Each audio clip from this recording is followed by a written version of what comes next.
সবাই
দ্রুত চলে আসো, আজকে খুব মজার একটা জিনিস পড়বো আমরা। আজকে আমরা খুবই খুবই খুবই মজার একটা জিনিস পড়বো। সবাই দ্রুত চলে আসো এবং সবাইকে ডেকে নিয়ে আসো। তাহলে আদর্শ গ্যাস ও গ্যাসের গতিতত্ত্ব অধ্যায়ের আজকে আমরা 7 নম্বর ক্লাসে পৌঁছে গেছি। তাহলে এর আগে এই অধ্যায়ের আমাদের 6টা ক্লাস হয়েছে, আজকে 7 নম্বর ক্লাস।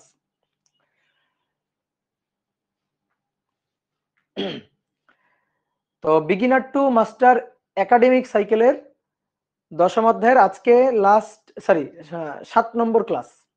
লাস্ট ক্লাস আজকে হবে না, আরো একটা কি দুটো ক্লাস লাগবে। তো আজকে আমরা আদর্শ গ্যাস ও গ্যাসের গতিতত্ত্ব অধ্যায়ের খুবই ইম্পর্টেন্ট একটা টপিক, আপেক্ষিক আর্দ্রতা ও শিশিরাঙ্ক, এই টপিকটা আমরা পড়বো আজকে। তো দ্রুত সবাই যুক্ত হয়ে যাও। বলো সবাই ভালো আছো, তাই তো? সবাই ভালো আছো কিনা বলো। ওকে, তাহলে চলো এবার আমরা পড়া শুরু করি। তাহলে আজকে আমরা আপেক্ষিক আর্দ্রতা এবং শিশিরাঙ্ক এই অধ্যায়ের সৃজনশীল প্রশ্নের জন্য খুবই ইম্পর্টেন্ট একটা টপিক। শুধু কেন সৃজনশীল প্রশ্ন, অ্যাডমিশন টেস্টও এখান থেকে প্রবলেম থাকে। তো এই প্রবলেমটা খুব ভালো করে বুঝবো। অনেকে আমি দেখছি, অনেক স্টুডেন্ট তারা মনে করে অ্যাডমিশন টেস্টের সময় গিয়েও এই টপিকটা খুব ভালো করে বুঝে না, বইয়ের কয়েকটা ম্যাথ খালি একটু মুখস্থ করে যায় এবং মুখস্থ করে পরীক্ষার হলে গিয়ে উগরে দিয়ে চলে আসে। তো আমরা এই টপিকটা বুঝবো, আমরা কোনো কিছু মুখস্থ করব না, জাস্ট কোনো কিছু মুখস্থ করে কোনো মতে গিলে তারপরে গিয়ে সেটা পরীক্ষায় উজাড় করে দিয়ে চলে আসলাম, ওইটা আমরা করব না। আমরা খুব ভালো করে ব্যাপারগুলো ফিল করে বুঝবো। তো আপেক্ষিক আর্দ্রতা এবং শিশিরাঙ্ক এরকম, এটা এমন একটা টপিক, এটা জাস্ট বই পড়ে বোঝা যায় না, এর জন্য নিজে একটু ভাবতে হয় এবং খুব সুন্দরভাবে জিনিসগুলো ফিল করে করে বুঝতে হয়, তাহলে জিনিসগুলো মনে থাকে। ঠিক আছে, তুমি যদি বুঝো তাহলে কখনোই ভুলে যাবে। তো চলো আমরা শুরু করি। দেখো, আমরা ছোটবেলায় দ্রবণ পড়ছিলাম, দ্রবণ, দ্রব এবং দ্রাবক। মনে করো তুমি একটা পাত্রে পানি নিলা, নেওয়ার পরে সেই পাত্রের মধ্যে চিনি বা লবণ, এই চিনি বা লবণ হচ্ছে দ্রব, দ্রব হিসেবে চিনি বা লবণ নিলা। নেওয়ার পরে তুমি এক চামচ করে চিনি বা লবণ এই পানির মধ্যে ফেলতেছো, তারপরে চামচ দিয়ে নাড়াচাড়া করতেছো। তুমি দেখবা প্রথম 1 চামচ চিনি বা লবণ দেওয়ার পরে কিছুক্ষণ নাড়াচাড়া করার পরে দেখবা সেটা দ্রবীভূত হয়ে যাবে, অর্থাৎ পুরো চিনিটা বা লবণটা পানিতে দ্রবীভূত হয়ে গেছে। তুমি আরো 1 চামচ দিলা, দেখলা সেটাও দ্রবীভূত হয়ে গেল। আরো 1 চামচ দেওয়ার পরে আরেকটু নাড়াচাড়া করলা, দেখলা সেটাও দ্রবীভূত হয়ে গেল। এরপরে এমন একটা সময় আসবে যখন দেখবা তুমি 1 চামচ চিনি, আবার 1 চামচ চিনি বা লবণ দিলা, দিয়ে নাড়াচাড়া করতেছো, দেখতেছো যতই তুমি নাড়াচাড়া করো না কেন আর দ্রবীভূত হচ্ছে না। পানি নির্দিষ্ট পরিমাণ দ্রবকে দ্রবীভূত করতে পারে, যতটুকু দ্রব দ্রবীভূত করতে পারে ততটুকু দ্রব দ্রবীভূত করার পরে আর তো সে দ্রবীভূত করতে পারবে না। তাহলে তুমি যদি এরপরেও এক্সট্রা দ্রব অ্যাড করো ওই দ্রবণে, তাহলে সেটা অদক্ষেপ বা তলানি রূপে দেখবা পাত্রের নিচে জমা হবে। তাহলে পাত্রের নিচে যখনই জমা হচ্ছে, এটা দেখে আমি বুঝে যাচ্ছি যে ওই দ্রবণ স্যাচুরেটেড হয়ে গেছে, অর্থাৎ সম্পৃক্ত হয়ে গেছে। যতটুকু দ্রব সে দ্রবীভূত করতে পারবে ততটুকু নিয়ে নিছে অলরেডি, আর নিতে পারবে না। তাহলে যদি আর নিতে না পারে তাহলে কি হবে, সেটা পাত্রের তলায় অদক্ষেপ বা তলানি রূপে জমা হবে। ঠিক ক্লিয়ার? এবার যতক্ষণ এর আগে যতক্ষণ সে দ্রবটাকে দ্রবীভূত করে নিচ্ছিল। 1 চামচ চিনি দিলা, নাড়াচাড়া করলা, দ্রবীভূত করে নিল। আবার 1 চামচ চিনি দিলা, নাড়াচাড়া করলা, দ্রবীভূত করে নিচ্ছিল। যতক্ষণ সে দ্রব দ্রবীভূত করে নিচ্ছে ততক্ষণ কিন্তু সে অসম্পৃক্ত আছে, অর্থাৎ যে পরিমাণ ধারণ করতে পারে, যে পরিমাণ দ্রব, ম্যাক্সিমাম যে পরিমাণ দ্রব দ্রবীভূত করতে পারে তা এখনো উপস্থিত নাই। এই কারণে তুমি দ্রব অ্যাড করতেছো, সে দ্রব দ্রবীভূত করে নিচ্ছে। কিন্তু একটা সময় গিয়ে যখন দেখবা অদক্ষেপ রূপে পড়ে যাচ্ছে, অদক্ষেপ রূপে বা তলানি রূপে পাত্রের নিচে জমা হচ্ছে, তখন সে স্যাচুরেটেড হয়ে গেছে, সম্পৃক্ত হয়ে গেছে, আর সে কোনো দ্রব দ্রবীভূত করতে পারবে না। তাহলে এর আগে প্রথম দিককার সময়ে সেটা ছিল অসম্পৃক্ত, এবং যখন অদক্ষেপ পড়ে গেল, যখন তলানি রূপে পাত্রের নিচে দ্রব জমা হচ্ছে, তখন সেটা হয়ে গেছে সম্পৃক্ত। তাহলে দ্রবণের ক্ষেত্রে এই যে যেমন সম্পৃক্ত অসম্পৃক্ত অবস্থা হয়, বাতাসের ক্ষেত্রে, বায়ুর ক্ষেত্রে এরকম অবস্থাটা হয়। বাতাসও সম্পৃক্ত হয়, বাতাসও অসম্পৃক্ত হয়। বাতাসে জলীয় বাষ্প থাকে, বাতাসে জলীয় বাষ্প, পানির বাষ্প, জলীয় বাষ্প, এটা বাতাসে দ্রবীভূত অবস্থায় থাকে। এই যে আমি এই যে রুমে আছি না, এই রুমেও কিন্তু বাতাসে জলীয় বাষ্প আছে। তো বাতাসে যে পরিমাণ জলীয় বাষ্প দ্রবীভূত করতে পারে সেটা যদি থাকে, সেটা উপস্থিত আছে, ম্যাক্সিমাম সেটাই আছে, তাহলে সম্পৃক্ত বাষ্প, সম্পৃক্ত বায়ু। আর যদি যতটুকু দ্রব দ্রবীভূত করতে পারে, জলীয় বাষ্প দ্রবীভূত করতে পারে, ততটুকু জলীয় বাষ্প যদি বাতাসে অনুপস্থিত থাকে, নেই, তার চেয়ে কম আছে, তার চেয়ে বেশি তো থাকা সম্ভব না, তার চেয়ে কম আছে, তাহলে সেটাকে বলা হয় হচ্ছে অসম্পৃক্ত বায়ু। তো চলো এবার আমরা ব্যাপারগুলো আরেকটু ভেঙে ভেঙে বুঝি। দেখো পিছনে একটা চিত্র আঁকা আছে, দেখো এই যে একটা গ্লাসে পানি নেওয়া হয়েছে। পানি নেওয়ার পরে এই যে আমি 1 চামচ চিনি দিলাম, দিয়ে নাড়াচাড়া করলাম, দেখবা এটা পুরোটাই দ্রবীভূত হয়ে গেছে। দেখো তলানি রূপে বা অদক্ষেপ রূপে নিচে কিন্তু চিনি বা লবণ জমা হয়ে নেই, দ্রবীভূত করে নিছে। ঠিক আছে, আরো 1 চামচ দিলাম, দ্রবীভূত করে নিল, এই যে এই অবস্থা প্রাপ্ত হইলো। আরো 1 চামচ দিলাম, দ্রবীভূত করে নিল। এবার পরবর্তীতে আরো 1 চামচ দিলাম, দেওয়ার পরে এবার নাড়াচাড়া করলো, দেখলা আর দ্রবীভূত হচ্ছে না। এই যে কিছু দ্রব, সামান্য কিছু দ্রব অদক্ষেপ বা তলানি রূপে পাত্রের নিচে জমা হচ্ছে, এই যে এটা অদ্রবীভূত দ্রব। তাহলে আর দ্রব দ্রবীভূত হচ্ছে না, তাহলে কি হয়েছে, যতটুকু ধারণ করতে পারে ততটুকু উপস্থিত আছে। তাহলে এই দ্রবণে যতটুকু দ্রব দ্রবীভূত হতে পারে তা দ্রবীভূত আছে, তুমি যদি এক্সট্রা দ্রব অ্যাড করো তাহলে তলানি রূপে নিচে জমা হবে। তাহলে এই দ্রবণটাকে তখন বলা হচ্ছে সম্পৃক্ত দ্রবণ, এটা সম্পৃক্ত হয়ে গেছে, যেটা হচ্ছে সম্পৃক্ত দ্রবণ। তাহলে এর আগে যখন এখানে ছিল, এই যে দেখো এখানে আরো কিছু নিতে পারবে, ঠিক আছে, দেখো অদক্ষেপ পড়ে নাই, আরো কিছু দ্রব এখানে অ্যাড করা যাবে, তাহলে এটা হচ্ছে অসম্পৃক্ত দ্রবণ।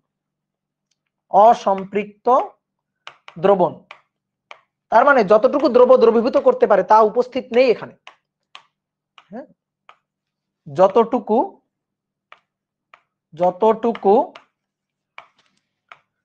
দ্রবীভূত করতে পারে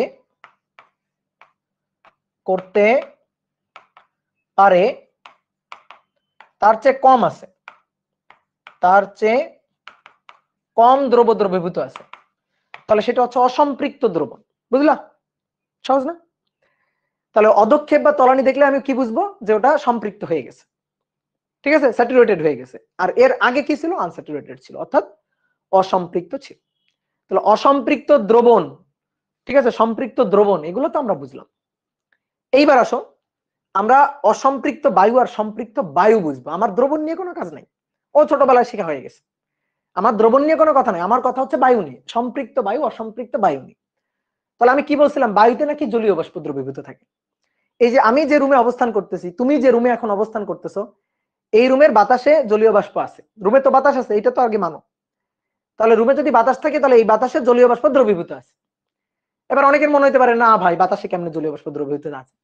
আসো আমরা এক্সপেরিমেন্ট করে প্রমাণ করি যে আসলে বাতাসে জলীয় বাষ্প দ্রবীভূত আছে কিনা, পানি বাতাসের জলীয় বাষ্প বা পানি উপস্থিত আছে কিনা। ঠিক আছে, জলীয় বাষ্প মানে কি, মানে পানির বাষ্প, সহজ কথা।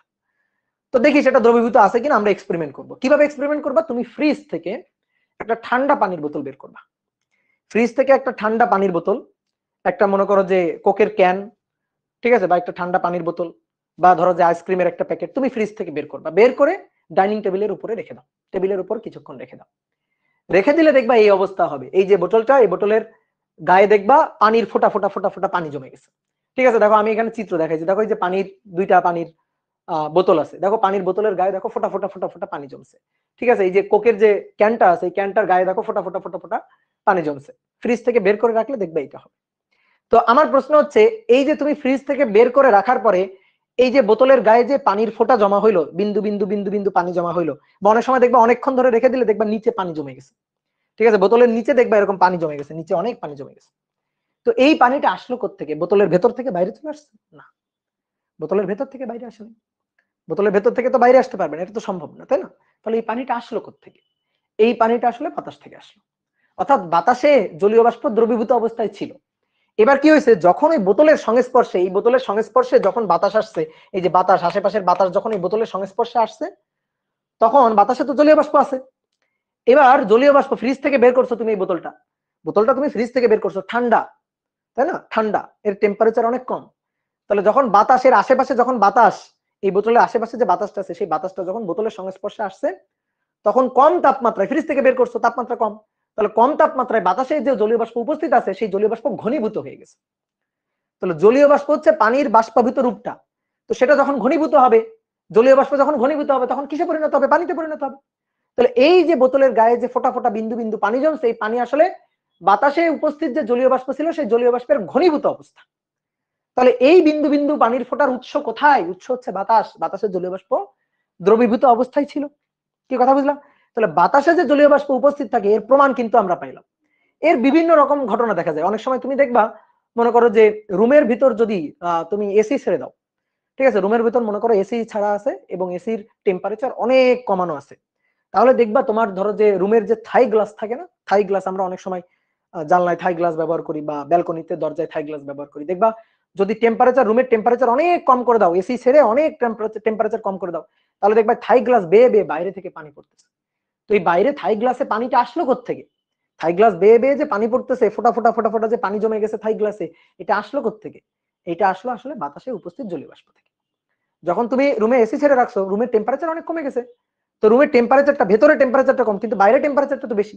এবার বাইরের বাতাস তো গরম, সেই গরম বাতাস যখন থাই গ্লাসের সংস্পর্শে আসছে, তখন ভেতরের টেম্পারেচার যেহেতু কম, থাই গ্লাসের সংস্পর্শে বাতাস আসছে, ঘনীভূত হয়ে গেছে, বাইরের বাতাসটা ঘনীভূত হয়ে গেছে। তো বাইরের বাতাসে যে উপস্থিত জলীয় বাষ্প, সেটা যখন ঘনীভূত হয়ে যাবে, তখন সেটা পানিতে পরিণত হবে এবং সেই পানি ফোঁটা ফোঁটা হিসাবে থাই গ্লাসের গায়ে জমা হবে, বা যখন অনেক বেশি পানি হয়ে যাবে, তখন দেখবা থাই গ্লাস বেয়ে বেয়ে পানি পড়ছে। তাহলে পানির উৎসটা কোথায় বোঝা গেল? জলীয় বাষ্পের উৎসটা কোথায় বোঝা গেল? তাহলে বাতাসে জলীয় বাষ্প উপস্থিত থাকে, এটা আমরা বুঝলাম। এবার এই জলীয় বাষ্প সম্পৃক্ত অসম্পৃক্ত দুই ধরনের হইতে পারে।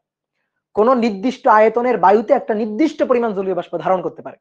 তুমি চিন্তা করো তো, তুমি যে রুমে আসো, তুমি এখন যে রুমে অবস্থান করতেছো, সেই রুমের বায়ুতে ধরো যে একটা পুকুর আছে বা একটা দিঘি আছে, সেই দিঘির সমস্ত পানি বাষ্পভূত করে তুমি যে রুমে অবস্থান করতেছো, সেই রুমের বাতাসে রাখা সম্ভব? মনে করো বাতাসে তো জলীয় বাষ্প থাকে, আমরা বুঝলাম। তো একটা পুকুরের সমস্ত পানি, তুমি যে রুমে অবস্থান করতেছো, সেই রুমের বায়ুতে সেই সমস্ত পানি বাষ্পভূত করে রাখা কি সম্ভব? বলতো না, এটা কখনোই সম্ভব না। তাহলে বাতাসের একটা নির্দিষ্ট পরিমাণ জলীয় বাষ্প ধারণ করার ক্ষমতা আছে। ধরো এক গ্লাস পানি, সেই এক গ্লাস পানিতে তুমি মনে করো যে 1 প্যাকেট লবণ, 2 কেজি প্যাকেটের 1 প্যাকেট লবণ তুমি মনে করো 1 গ্লাস পানির মধ্যে ঢেলে দিলে, তাহলে বলো তো কখনো এটা দ্রবীভূত করা সম্ভব? মাত্র 1 গ্লাস পানি, তার মধ্যে তুমি 2 কেজি লবণ ঢেলে দিছো বা 2 কেজি চিনি ঢেলে দিছো, তো এটা কি কোনোদিন দ্রবীভূত করবে? করবে না। তাহলে একটা নির্দিষ্ট পরিমাণ দ্রবণের একটা নির্দিষ্ট পরিমাণ দ্রব্য দ্রবীভূত করার ক্ষমতা থাকে। ঠিক তেমনি একটা নির্দিষ্ট পরিমাণ আয়তনের বায়ুতে একটা নির্দিষ্ট পরিমাণ জলীয় বাষ্প দ্রবীভূত থাকতে পারে। তুমি যে রুমে অবস্থান করতেছো, সেই রুমে, আমি যে রুমে অবস্থান করতেছি, সেই রুমের বায়ুতে একটা নির্দিষ্ট পরিমাণ জলীয় বাষ্প ধারণ করার ক্ষমতা আছে। তার তুলনায় যদি কম থাকে, তাহলে সেইটা অসম্পৃক্ত বায়ু। আর যদি তার তুলনায় বেশি, তো থাকা সম্ভব না, বেশি কখনোই থাকতে পারবে না। বেশি জলীয় বাষ্প কেমনে ধারণ করবে? যতটুকু ধারণ করা সম্ভব তার চেয়ে বেশি তো ধারণ করতে পারবে না। তাহলে যতটুকু জলীয় বাষ্প ধারণ করতে পারবে কোনো নির্দিষ্ট আয়তনের বায়ু, ততটুকু জলীয় বাষ্প যদি উপস্থিত থাকে, তাহলে সেটাকে বলা হচ্ছে সম্পৃক্ত বায়ু। আর যদি উপস্থিত না থাকে, তাহলে সেটাকে বলা হচ্ছে অসম্পৃক্ত বায়ু। কি বুঝলাম? তো আমরা এখন সেই জিনিসটা বুঝতে চাই। ধরো এইটা হচ্ছে একটা নির্দিষ্ট আয়তনে, দেখো এগুলো তার একে বোঝানো যায় না, বাতাস তার দেখা যায় না যে আমি একে বুঝাবো, তো জাস্ট বোঝার জন্য আমি একটু আঁকছি আর কি।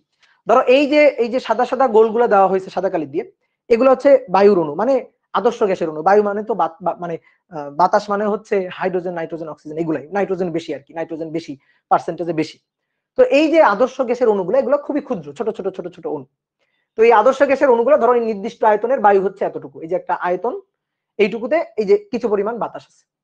এবার এই বাতাসে প্রথমে দেখো এখানে কোনো জলীয় বাষ্প নেই, এগুলো সবগুলো হচ্ছে বাতাসের অণু, ক্ষুদ্র ক্ষুদ্র ক্ষুদ্র কোনো আদর্শ গ্যাসের অণু, nitrogen gas, oxygen gas, hydrogen গ্যাসের অণু। তাহলে এটা হচ্ছে একেবারে মানে ড্রাই, একেবারে শুষ্ক বাতাস। ঠিক আছে, এখানে কোনো জলীয় বাষ্প নেই, একেবারে শুষ্ক বাতাস। দেখো জলীয় বাষ্পের কোনো কণা নাই, এটা হচ্ছে শুষ্ক বাতাস। তাহলে এই যে এই সিম্বলটা দিয়ে আমি হচ্ছে বাতাস বা আদর্শ গ্যাসের অণু দেখাচ্ছি, বাতাস বা আদর্শ গ্যাস অণু। আর জলীয় বাষ্প, জলীয় বাষ্প মানে H2O। ঠিক আছে, জলীয় বাষ্প, জলীয় বাষ্পের অণুগুলা আদর্শ গ্যাসের অণুর তুলনায় অনেক বড় বড়, এই যে এরকম।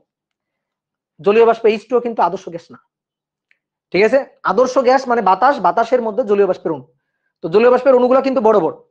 তো জলীয় বাষ্পের অণু, এটা হচ্ছে জলীয় বাষ্পের অণু, জলীয় বাষ্প অণু, এগুলো আকার একটু বড়। তো দেখো এখানে কোনো জলীয় বাষ্পের অণু নাই, এই যে এই সিম্বলটা দিয়ে আমি জলীয় বাষ্পের অণু বোঝাচ্ছি, এখানে কোনো জলীয় বাষ্পের অণু নাই। তাহলে বাতাসটা 100% শুষ্ক বাতাস, এই বাতাসে কোনো জলীয় বাষ্প নাই, জলীয় বাষ্প উপস্থিত নাই। এইবার আসো, এই বাতাসের তো নির্দিষ্ট পরিমাণ জলীয় বাষ্প ধারণ করার ক্ষমতা আছে। তো এইবার দেখো বাতাসে কিছু পরিমাণ জলীয় বাষ্প, ধরো যে পুকুর, দিঘি, সমুদ্র, তার পানি বাষ্পভূত হয়ে এই যে বাতাসের মধ্যে ঢুকে গেছে। তাহলে এই যে নির্দিষ্ট আয়তনের বায়ু, এই নির্দিষ্ট আয়তনের বায়ু দেখো কিছু পরিমাণ জলীয় বাষ্প ধারণ করে রাখছে। এই যে জলীয় বাষ্পের অণুগুলা আছে, এই যে বাতাসের অণু বা আদর্শ গ্যাসের অণুগুলোর মধ্যে দেখো কিছু জলীয় বাষ্পের অণু আছে। এখন কথা হচ্ছে কি, যতটুকু ধারণ করতে পারে ততটুকু কি আছে? উত্তর হচ্ছে না, আরো ধারণ করতে পারে কিন্তু তার তুলনায় কম আছে। আরো ধারণ করা সম্ভব, এখানে আরো ধারণ করা সম্ভব। এই যে এখানে দেখো, এখানে আর একটা অণু রাখা সম্ভব, এখানে আর একটা জলীয় বাষ্পের অণু রাখা সম্ভব, এখানে একটা জলীয় বাষ্পের অণু রাখা সম্ভব, এখানে একটা জলীয় বাষ্পের অণু রাখা সম্ভব। তো যতটুকু ধারণ করতে পারে ততটুকু কিন্তু নাই, তাহলে তার তুলনায় কি আছে? কম আছে। তাহলে যদি তার তুলনায় কম থাকে, ম্যাক্সিমাম ধারণ ক্ষমতার যদি কম থাকে, তাহলে সেটা হচ্ছে অসম্পৃক্ত বায়ু। অসম্পৃক্ত, এখনো সম্পৃক্ত হয়নি, স্যাচুরেটেড হয়নি, তাহলে এটা হচ্ছে অসম্পৃক্ত বায়ু বা অসম্পৃক্ত বাতাস। এইবার আসো দেখো, যতটুকু জলীয় বাষ্প ধারণ করতে পারে, এই চিত্রে দেখো মানে কোনো মতে আমি বোঝানোর ট্রাই করছি যে যতটুকু জলীয় বাষ্প ধারণ করতে পারে দেখো ততটুকু জলীয় বাষ্প আছে। আর তেমন কোনো ফাঁকা জায়গা নাই যেখানে জলীয় বাষ্পের অণু ঢুকে থাকতে পারবে। তাহলে জলীয় বাষ্পের অণু যতটুকু রাখা সম্ভব, দেখো যতটুকু রাখা সম্ভব ততটুকু জলীয় বাষ্পের অণু আছে। কি ক্লিয়ার? তাহলে যতটুকু রাখা সম্ভব ততটুকু জলীয় বাষ্পের অণু যদি উপস্থিত থাকে, এর চেয়ে বেশি আর রাখা সম্ভব না, ম্যাক্সিমাম যতটুকু রাখা সম্ভব ততটুকু উপস্থিত আছে। তাহলে এটাকে বলা হচ্ছে সম্পৃক্ত বায়ু, এটাকে বলা হচ্ছে সম্পৃক্ত বায়ু। এই যে বায়ুটা এখন সম্পৃক্ত হয়ে গেছে, ঠিক আছে, বায়ুটা এখন কেমন হয়ে গেছে? সম্পৃক্ত হয়ে গেছে। তো অসম্পৃক্ত বায়ু এটা, আর সম্পৃক্ত বায়ু এটা। এইবার আসো দেখো, আমি উপরে আরেকটা জিনিস লিখছিলাম যে অসম্পৃক্ত এবং সম্পৃক্ত বায়ু ও বাষ্পচাপ। দেখো তুমি বলো তো, বাতাসের তো একটা চাপ আছে, বায়ুমণ্ডলের চাপ, আমরা বলি না বাতাসের চাপ। তো শুষ্ক অবস্থায় বাতাসের চাপ বেশি, নাকি অসম্পৃক্ত অবস্থায় বাতাসের চাপ বেশি, নাকি সম্পৃক্ত অবস্থায় বাতাসের চাপটা বেশি? একটু বুদ্ধি খাটায় বলো তো। দেখো এখানে শুষ্ক বায়ুর চাপ, বাতাসে কোনো জলীয় বাষ্প নেই, তাহলে শুষ্ক বায়ুর চাপ দ্যাট মিনস শুধু বায়ুর চাপ। এখানে শুষ্ক বায়ুর চাপ দ্যাট মিনস শুধু বায়ুর চাপ, পি অ্যাটমসফিয়ারিক প্রেসার, শুধু বায়ুর চাপ। ঠিক আছে, শুধু বায়ুর চাপ, শুষ্ক বায়ুর চাপ, শুধু বায়ুর চাপ, শুধু বায়ুর চাপ। কিন্তু যখন বাতাসে জলীয় বাষ্প উপস্থিত থাকবে তখন বায়ুর চাপ কিন্তু শুধু শুষ্ক বায়ুর চাপ না, কারণ বাতাসে আরো জলীয় বাষ্প আছে। তাহলে বাতাস এখন আগের চেয়ে বেশি ভারী, তাহলে চাপ আরো বেশি, প্রেসার আরো বেশি, চাপের পরিমাণ আরো বেড়ে গেছে। তাহলে সিক্ত বায়ু, এই যে এইগুলো হচ্ছে সিক্ত বায়ু, ওটা ছিল শুষ্ক আর এটা হচ্ছে সিক্ত, এই দুইটা হচ্ছে সিক্ত বায়ু। দেখো আগে বাতাসে জলীয় বাষ্প ছিলই না, শুষ্ক, তাহলে বাতাসের চাপ বলতে আমি শুষ্ক বায়ুর চাপ, শুধু বায়ুর চাপটাই বুঝবো। কিন্তু এবার কিন্তু বাতাসের চাপ বলতে শুধু বায়ুর চাপ, শুধু শুষ্ক বায়ুর চাপ, বায়ুর চাপ বোঝা যাবে না। তাহলে এর সাথে কি, এর সাথে জলীয় বাষ্পের চাপটাও আছে। তাহলে এবার বায়ুর চাপটা হচ্ছে, এবার বায়ুর চাপ, বায়ুর চাপ ধরো পি, পি দিয়ে লিখলাম, এই পিটা হচ্ছে শুষ্ক বায়ুর চাপ। শুষ্ক অবস্থায় বায়ুর চাপ, জলীয় বাষ্প নেই। ধরো এই যে বাতাসের জলীয় বাষ্পের যে কণাগুলো আছে, এই কণাগুলো নাই, তাহলে কণাগুলো বাদ দিয়ে তাহলে শুষ্ক বায়ুর চাপ, শুষ্ক বায়ুর চাপ প্লাস হচ্ছে আলাদা করে জলীয় বাষ্পের চাপ, আলাদা করে জলীয় বাষ্পের চাপ। তো শুষ্ক বায়ুর চাপ এটাকে আমি পি নট বা পি অ্যাটমসফেরিক প্রেসার PATM দিলাম। আর জলীয় বাষ্পের চাপ, জলীয় বাষ্প উপস্থিত থাকলে যে চাপটা সেটা জলীয় বাষ্পের চাপ, এটা শুধুমাত্র জলীয় বাষ্পের চাপ। তাহলে জলীয় বাষ্পের যে চাপটা সেটাকে আমরা ছোট হাতের এফ দিয়ে লিখলাম বা বড় হাতের এফ দিয়েও চাইলে লিখতে পারি। তাহলে অতএব পি ইকুয়াল টু বায়ুর চাপ এখন P equal to P atmospheric pressure plus হচ্ছে এফ। ঠিক আছে, এটা হচ্ছে এখন বায়ুর চাপ। তাহলে এখন বায়ুর চাপ হচ্ছে শুষ্ক বায়ুর চাপ প্লাস জলীয় বাষ্পের চাপ। এইবার তুমি বলো তো বাতাসে যদি জলীয় বাষ্প বেশি থাকে, এটা তো পি অ্যাটমসফেরিক প্রেসার, এটা তো কমন। এবার বাতাসে যদি জলীয় বাষ্পের উপস্থিতি বেশি থাকে তাহলে বায়ুর চাপটা বেশি হবে। বাতাসে যদি জলীয় বাষ্পের উপস্থিতি কম থাকে তাহলে বায়ুর চাপটা, টোটাল বায়ুর যে প্রেসারটা, সেই প্রেসারটাও এবার কম হবে। বাতাসে জলীয় বাষ্পের উপস্থিতি যত বেশি বায়ুর চাপ তত বেশি। কি ক্লিয়ার? বাতাসে জলীয় বাষ্পের উপস্থিতি ভর যত বেশি হবে জলীয় বাষ্প তত বেশি হবে, জলীয় বাষ্পের চাপটাও তত বেশি হবে। তাহলে জলীয় বাষ্পের চাপ ছোট হাতের এফ, এটা হচ্ছে জলীয় বাষ্পের ভরের সাথে সমানুপাতিক সম্পর্কযুক্ত। তুমি একটা জিনিস চিন্তা করো তো, তোমার ব্যাগে দুইটা বই আছে, তুমি ব্যাগটা ঘাড়ে করে রাখছো। তো ব্যাগের মধ্যে দুইটা বই থাকলে যে পরিমাণ চাপ হবে, ব্যাগের মধ্যে দুইটার জায়গায় 10টা বই আছে, তাহলে চাপটা আরো বেশি হবে না? ব্যাগ আরো বেশি ভারী হয়ে গেছে, তোমার কাঁধে আরো বেশি চাপ পড়বে। তাহলে বাতাসে জলীয় বাষ্প যত বেশি ঢুকবে জলীয় বাষ্পের চাপটাও তত বেশি হবে, এটা তো কমন সেন্স।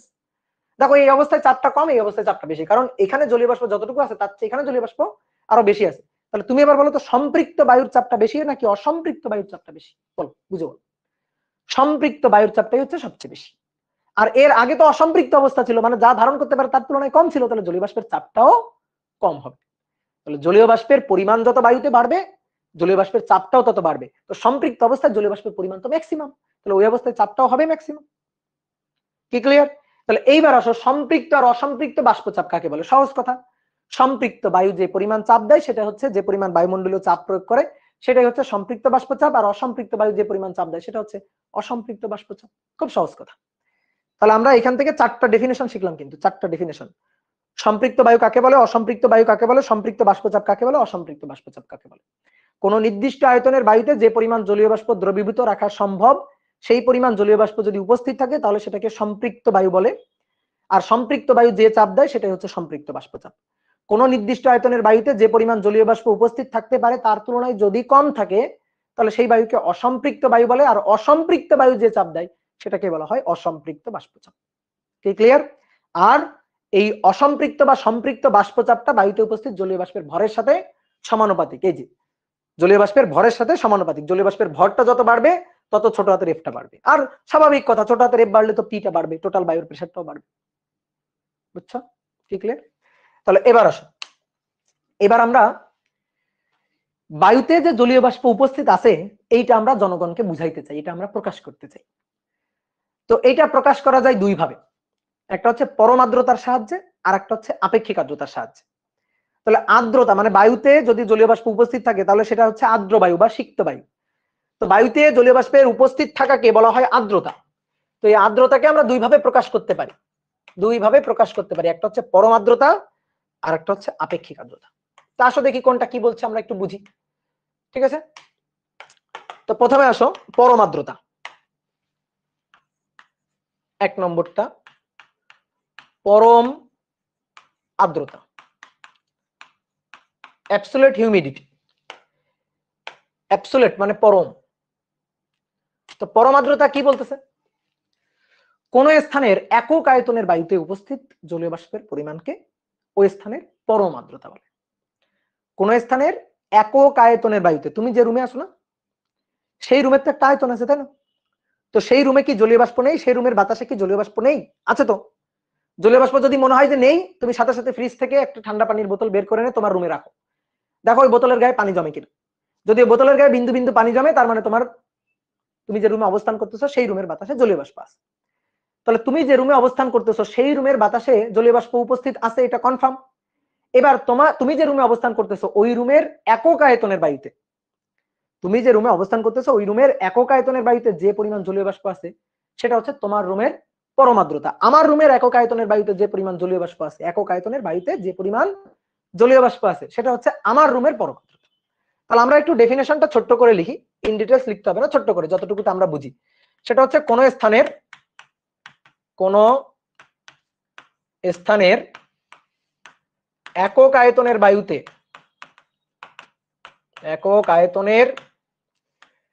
বায়ুতে উপস্থিত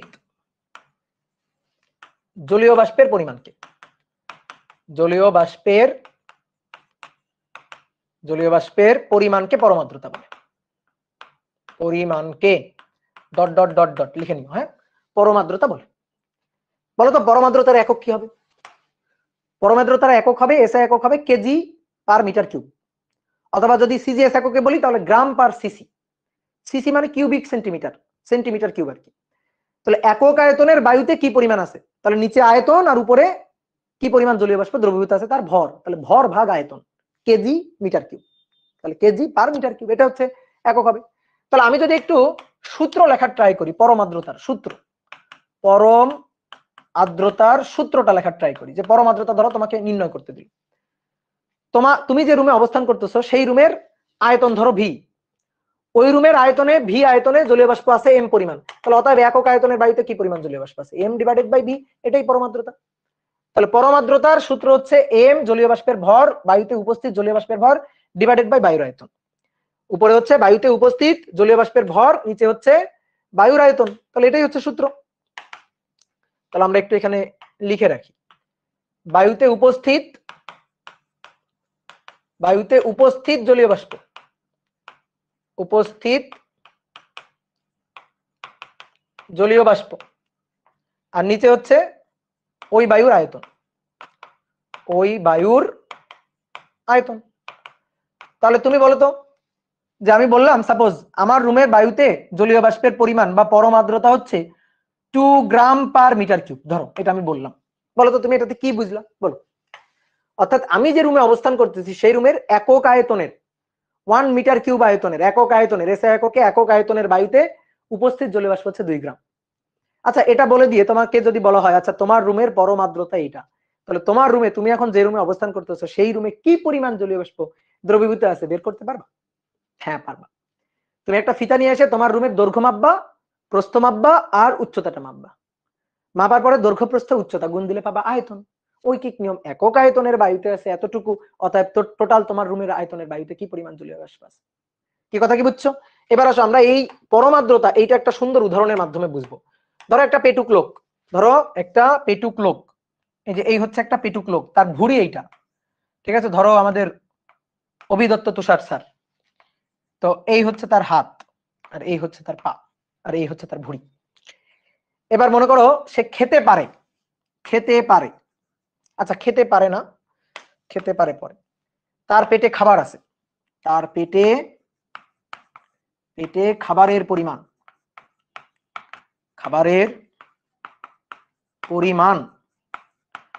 2 কেজি পার মিটার কিউব। বলো কি বুঝলা? 2 কেজি পার মিটার কিউব, কি বুঝলা? তার পেটে খাবারের পরিমাণ 2 কেজি পার মিটার কিউব, তার মানে তার ভুঁড়ির যে আয়তন, বুঝছো, তার ভুঁড়ির যে আয়তন, সেই আয়তনের প্রতি একক আয়তনে 2 কেজি করে খাবার আছে, 2 কেজি করে খাবার। আচ্ছা বলো তো, এটা দিয়ে তুমি কি বুঝলা যে তোমার অভিদাতার পেট 100% ভরা নাকি খালি? এটা কি তুমি বুঝলা? তার পেটে খাবার আছে একক আয়তনে 1 মিটার কিউব আয়তনে 2 কেজি করে, মাত্র 2 কেজি করে। একক আয়তনের বায়ুতে 2 কেজি করে জলীয় বাষ্প আছে, একক আয়তনের ভুঁড়িতে 2 কেজি করে খাবার আছে। তো এটা দিয়ে কি তুমি বুঝলা যে অভিদাতার ভুঁড়িটা 100% ভরা নাকি খালি? এটা কি বুঝলা? এটা কি তুমি বুঝলা সম্পৃক্ত নাকি অসম্পৃক্ত? বুঝলা? আরো কয়েক কেজি খাবার, আরো ধরো 10 কেজি খাবার অভিদাতা খাইতে পারবে কি পারবে না, এটা কি তুমি বুঝলা? এটা কিন্তু তুমি বুঝলা না। তুমি খালি এইটুকু জানলা তার পেটে কি পরিমাণ খাবার আছে, একক আয়তনে কি পরিমাণ খাবার আছে এইটা তুমি জানলা, কিন্তু সে আরো কিছু খাবার খাইতে পারবে কিনা, তার পেট 100% ভরা কিনা, এইটা কিন্তু আমরা জানলাম না। অর্থাৎ আমরা যে জিনিসটা জানলাম না সেটা হচ্ছে বায়ু সম্পৃক্ত কিনা, এইটা আমরা জানলাম না। বায়ুতে আরো কিছু জলীয় বাষ্প দ্রবীভূত করা যাবে কিনা পরম আর্দ্রতা দিয়ে, সেইটা আমরা জানতে পারলাম না। আমরা শুধু এইটুকু জানতে পারলাম যে তুমি যে রুমে অবস্থান করতেছো সেই রুমের একক আয়তনে 2 গ্রাম জলীয় বাষ্প আছে, কিন্তু ওই রুমে আরো কিছু জলীয় বাষ্প রাখা যাবে কিনা সেইটা আমরা জানতে পারলাম না। ওই রুমের যে বায়ুটা সেটা 100% সম্পৃক্ত কিনা সেইটা আমরা জানতে পারলাম না, স্যাচুরেটেড হয়েছে কিনা সেইটা কিন্তু আমরা জানতে পারলাম না। তো এইটা কিন্তু একটা সমস্যা, এটা পরম আর্দ্রতার একটা সমস্যা। এই সমস্যা দূর করার জন্য আমরা আরেকজন পণ্ডিতকে নিয়ে আসলাম, সে আমাদের এই সমস্যাটা দূর করে বলে দিবে যে অভিদাদার ভুঁড়িটা 100% ভরা নাকি একটু খালি জায়গা আছে, অভিদাদা আরো কিছু খাইতে পারবে কিনা, অর্থাৎ বায়ুতে আরো কিছু জলীয় বাষ্প দেওয়া যাবে কিনা, এইটা আমরা কিন্তু বুঝে যাবো। কি কথা কি বুঝছো? তাহলে আরেকজন পণ্ডিতকে নিয়ে আসতে হবে যে আমাদের এটা বলতে পারবে। তো সেই পণ্ডিতের নামই হচ্ছে আপেক্ষিক আর্দ্রতা। পরম আর্দ্রতা এ পারে নাই, এ আমাদের এই জিনিসটা বলতে পারে নাই, এই কারণে এরে আমরা অতটা গুরুত্ব দিব না। তাহলে আমাদের গুরুত্ব পাবে হচ্ছে, সবচেয়ে বেশি গুরুত্ব পাবে হচ্ছে কে? আপেক্ষিক আর্দ্রতা। তাহলে আর্দ্রতা প্রকাশ করার 2 নম্বর যে মেথডটা আপেক্ষিক আর্দ্রতা, এটাই হচ্ছে মূল আপেক্ষিক আর্দ্রতা। ঠিক আছে, এই আপেক্ষিক আর্দ্রতা এ আমাদের বলে দিতে পারবে বায়ু 100% সম্পৃক্ত নাকি অসম্পৃক্ত, এটা আমাদের বলে দিতে পারবে। বায়ুতে আরো কিছু জলীয় বাষ্প দেওয়া যাবে কি যাবে না, এ আমাদের বলে দিতে পারবে। যেটা আমাদের বলে দিতে পারতেছিল না, কে বলে দিতে পারতেছিল না? সে হচ্ছে পরম আর্দ্রতা, এ আমাদের বলতে পারতেছিল না। তাহলে ওর ব্যর্থতাগুলো দূর করার জন্য হাজির হয়েছে আপেক্ষিক আর্দ্রতা। তো আপেক্ষিক আর্দ্রতা কি বলতেছে, আসো আগে ডেফিনেশনটা আমরা লিখে ফেলি। ডেফিনেশনটা বলতেছে যে কি পরিমাণ খাবার আছে ডিভাইডেড বাই কি পরিমাণ খাইতে পারতো তার শতকরা অনুপাত। বুঝলা? কোন নির্দিষ্ট আয়তনের বায়ুতে কি পরিমাণ জলীয় বাষ্প দ্রবীভূত আছে এবং কি পরিমাণ জলীয় বাষ্প ওই তাপমাত্রায় দ্রবীভূত করা যাবে, ধারণ ক্ষমতা, সর্বোচ্চ ধারণ ক্ষমতা, তার শতকরা অনুপাতকে ওই বায়ুর আপেক্ষিক আর্দ্রতা বলে। তাহলে আমরা একটু লিখে ফেলি। কোন নির্দিষ্ট তাপমাত্রায়, এটা কিন্তু খুবই উল্লেখযোগ্য একটা কথা, কোন নির্দিষ্ট তাপমাত্রায় নির্দিষ্ট পরিমাণ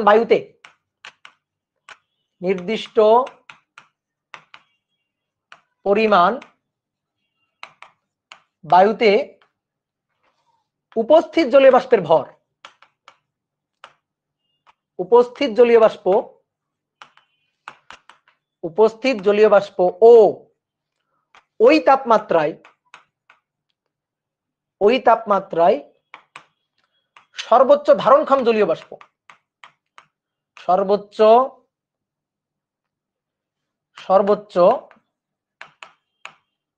ধারণক্ষম জলীয় বাষ্পের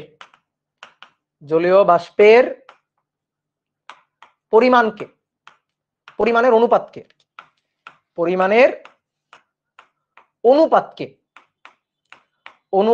আপেক্ষিক আর্দ্রতা বলে। বুঝছো?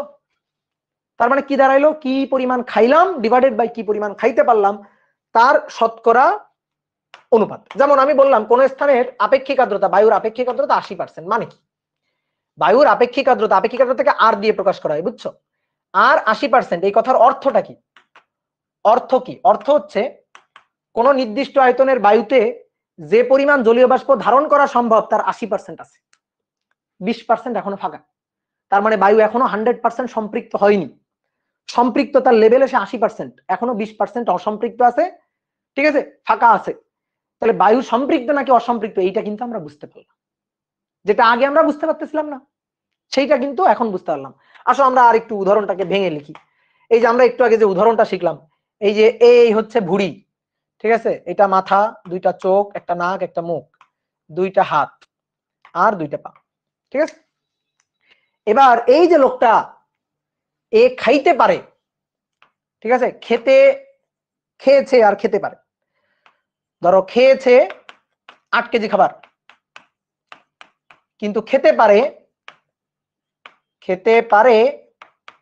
10 কেজি খাবার। যে খেতে পারে কতটুকু? খেতে পারে 10 কেজি।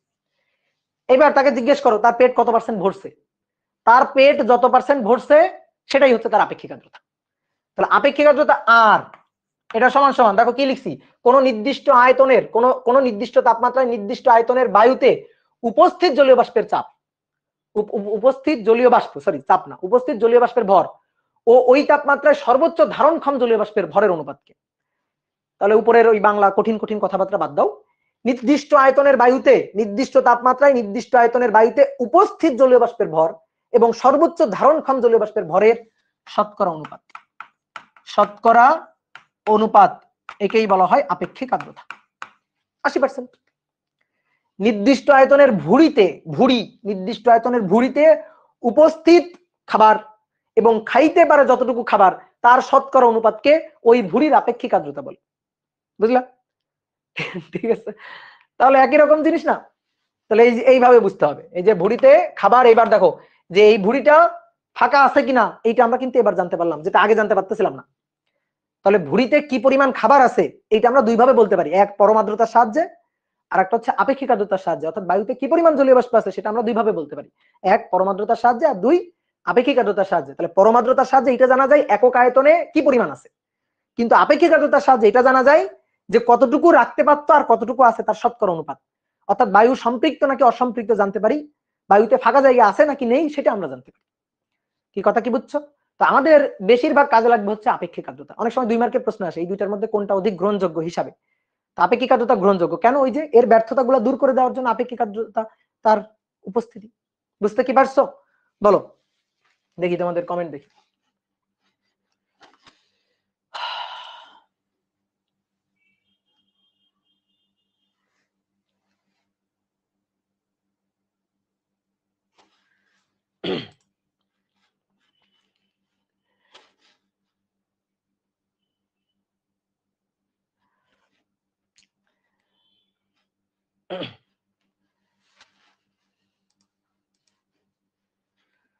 ওকে,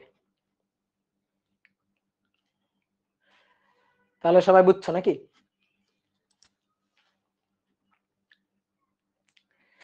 এই অভিদাতারা আবার বইলো টইলো না, বুঝছো? অভিদাতা কিন্তু তাইলে আমরা ধরবে। তাহলে এবার আসো, আমরা আপেক্ষিক আর্দ্রতা বুঝলাম, এইবার আমরা খুবই ইম্পর্টেন্ট একটা জিনিস পড়বো, এটাই হচ্ছে এই অধ্যায়ের মূল জিনিস, সেটা হচ্ছে শিশিরাঙ্ক। শিশিরাঙ্ক অনেকে ইন্টার পরীক্ষা শেষ করে দেয়, অ্যাডমিশন টেস্ট শেষ, কিন্তু তারপরও বোঝে না শিশিরাঙ্ক এটা খায় নাকি মাথায় দেয়। শিশিরাঙ্ক এইটা আমরা একটু বুঝবো, এবং এর সাথে আমরা আপেক্ষিক আর্দ্রতার কি সম্পর্ক এটা একটু দেখবো। শিশিরাঙ্ক এবং আপেক্ষিক আর্দ্রতা, শিশিরাঙ্ক, ঠিক আছে, ডিউ পয়েন্ট বলে এটা। তো শিশিরাঙ্ক কি জিনিস সেটা আমরা একটু বুঝতে চাই, আসো দেখি। আগে আমরা একটু শিশিরাঙ্কের সংজ্ঞা লিখি, বুঝছো? আসো, সংজ্ঞা বুঝি বা না বুঝি লিখি। তো খুব সহজ সংজ্ঞা হচ্ছে যে তাপমাত্রায় শিশির পড়তে শুরু করে, তার মানে শিশিরাঙ্ক একটা তাপমাত্রা। তাহলে আগে বোঝো শিশিরাঙ্ক কি, চাপ না আয়তন? বলো, চাপ নাকি আয়তন? চাপও না আয়তনও না, কি তাইলে? তাপমাত্রা। আচ্ছা, তাহলে যে তাপমাত্রায় শিশির পড়তে শুরু করে, শিশির পড়তে শুরু করে, বা যে তাপমাত্রার নিচ থেকে শিশির পড়তে শুরু করে, বুঝছো? সংক্ষেপে লিখলাম, যে তাপমাত্রার নিচ থেকে শিশির পড়তে শুরু করে, বা যে তাপমাত্রা থেকে শিশির পড়া শুরু হয় আর কি।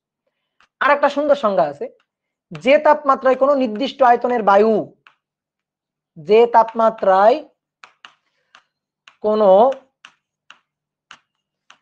নির্দিষ্ট আয়তনের বায়ু, নির্দিষ্ট আয়তনের বায়ু এর মধ্যে উপস্থিত জলীয় বাষ্প দ্বারা সম্পৃক্ত হয়, এর মধ্যে উপস্থিত জলীয় বাষ্প দ্বারা সম্পৃক্ত হয়, জলীয় বাষ্প দ্বারা, এর মধ্যে উপস্থিত জলীয় বাষ্প, এক্সট্রা অ্যাড করব না, এর মধ্যে যা জলীয় বাষ্প আছে সেই জলীয় বাষ্প দ্বারা সম্পৃক্ত হয়, সম্পৃক্ত হয়, তাকে শিশিরাঙ্ক বলে। এই হচ্ছে ছোট্ট একটা সংজ্ঞা, শিশিরাঙ্ক বলে। বলো বুঝছো কিনা, বলো বুঝছো কিনা? উত্তর হচ্ছে না, বুঝি নাই। ঠিক আছে, উত্তর হচ্ছে না, বুঝি নাই, কারণ আমি বই থেকে মুখস্থ লিখছি, তোমরাও দেখছো, খালি বোঝো নাই, আসলেই বোঝো নাই। ঠিক আছে, বুঝতে হবে না, ওগুলা ইচ্ছা হয়েছে তাই লিখছি। কেন লিখছি? আমার ইচ্ছাতে লিখছি, তোমাদের বুঝতে হবে না ওগুলা। দেখি এই সংজ্ঞা তুমি দিতে পারো, এই সংজ্ঞা তুমি দিতে পারো কিনা আমরা দেখবো, সংজ্ঞা মুখস্থ করার কিছু নাই। তো চলো শিশিরাঙ্ক আর আপেক্ষিক আর্দ্রতার সম্পর্কটা আমরা দেখবো। এই যে এই পাশে এই যে আপেক্ষিক আর্দ্রতা লিখলাম না, এই আপেক্ষিক আর্দ্রতার সূত্র হচ্ছে আর ইকুয়াল টু, দেখো একটু লিখে রাখি, আর ইকুয়াল টু ছোট এফ ডিভাইডেড বাই বড় এফ গুণ 100%। তার মানে ছোট এফটা কি? ছোট এফ হচ্ছে কতটুকু আছে, আর বড় এফ হচ্ছে কতটুকু খাইতে পারে। ছোট এফ হচ্ছে কতটুকু আছে, আর বড় এফ হচ্ছে কতটুকু খাইতে পারে। তাহলে এবার চলো দেখো, মনে করো তুমি অভিদাতাকে একদিন দাওয়াত দিছো তোমাদের বাসায়, তো অভিদাতা সকাল থেকে কিছু খায় নাই, যেহেতু দুপুরবেলা দাওয়াত, সকাল থেকে আর কিছু খায় নাই, না খেয়ে চলে গেছে তোমার বাসায় দাওয়াত খাইতে। এখন তুমি কি করছো? তোমার বাসায় গেছে যখন, তখন তাপমাত্রা হচ্ছে 30°C, বায়ুর তাপমাত্রা। এই যে 30°C, এটা হচ্ছে বায়ুর তাপমাত্রা, বায়ুর তাপমাত্রা, পরিবেশের তাপমাত্রা তখন 30°C, দুপুরবেলা তোমার বাসায় চলে গেছে খাইতে।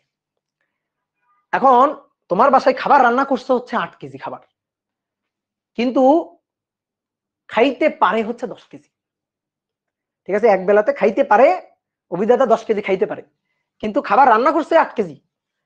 তাহলে খাবার খেয়েছে, তুমি খেতে দিছো, তাহলে খাবার খেয়েছে 8 কেজি, 8 কেজি খাবার খেয়েছে, কিন্তু খেতে পারে, খেতে পারে, খেতে পারে 10 কেজি, 10 কেজি খাবার খাইতে পারে, কিন্তু খাইছে 8 কেজি। এবার খাওয়া দাওয়ার পরে তুমি জিজ্ঞেস করতেছো, ভাই আপনার পেট ভরছে? তখন বলো তো কি বলবে সে? সে বলবে, পেটে ক্ষুধা রেখে বলবে যে পেট ভরছে? না, একেবারে সত্যি কথা বলবে, একেবারে ম্যাথমেটিক্যাল হিসাব করে তোমার সত্যি কথাটা বলে দিবে যে দেখো, আমি খাইতে পারতাম এফ পরিমাণ, আমি খাইতে পারতাম বড় হাতের এফ পরিমাণ, তুমি আমাকে খাইতে দিছো ছোট হাতের এফ পরিমাণ, গুণ 100%। আসো আমরা হিসাব করি যে অভিদাতার পেট কতটুকু ভরছে। 8 কেজি খাইছে, 10 কেজি খাইতে পারতো, গুণ 100%। তাহলে অভিদাতার পেট ভরছে 80%, অর্থাৎ অভিদাতার আপেক্ষিক আর্দ্রতা 80%, সন্তুষ্টি 80%, পেট ভরছে 80%, এখনো 20% ফাঁকা। তাহলে বলো তো অভিদাতা মন খারাপ করবে না?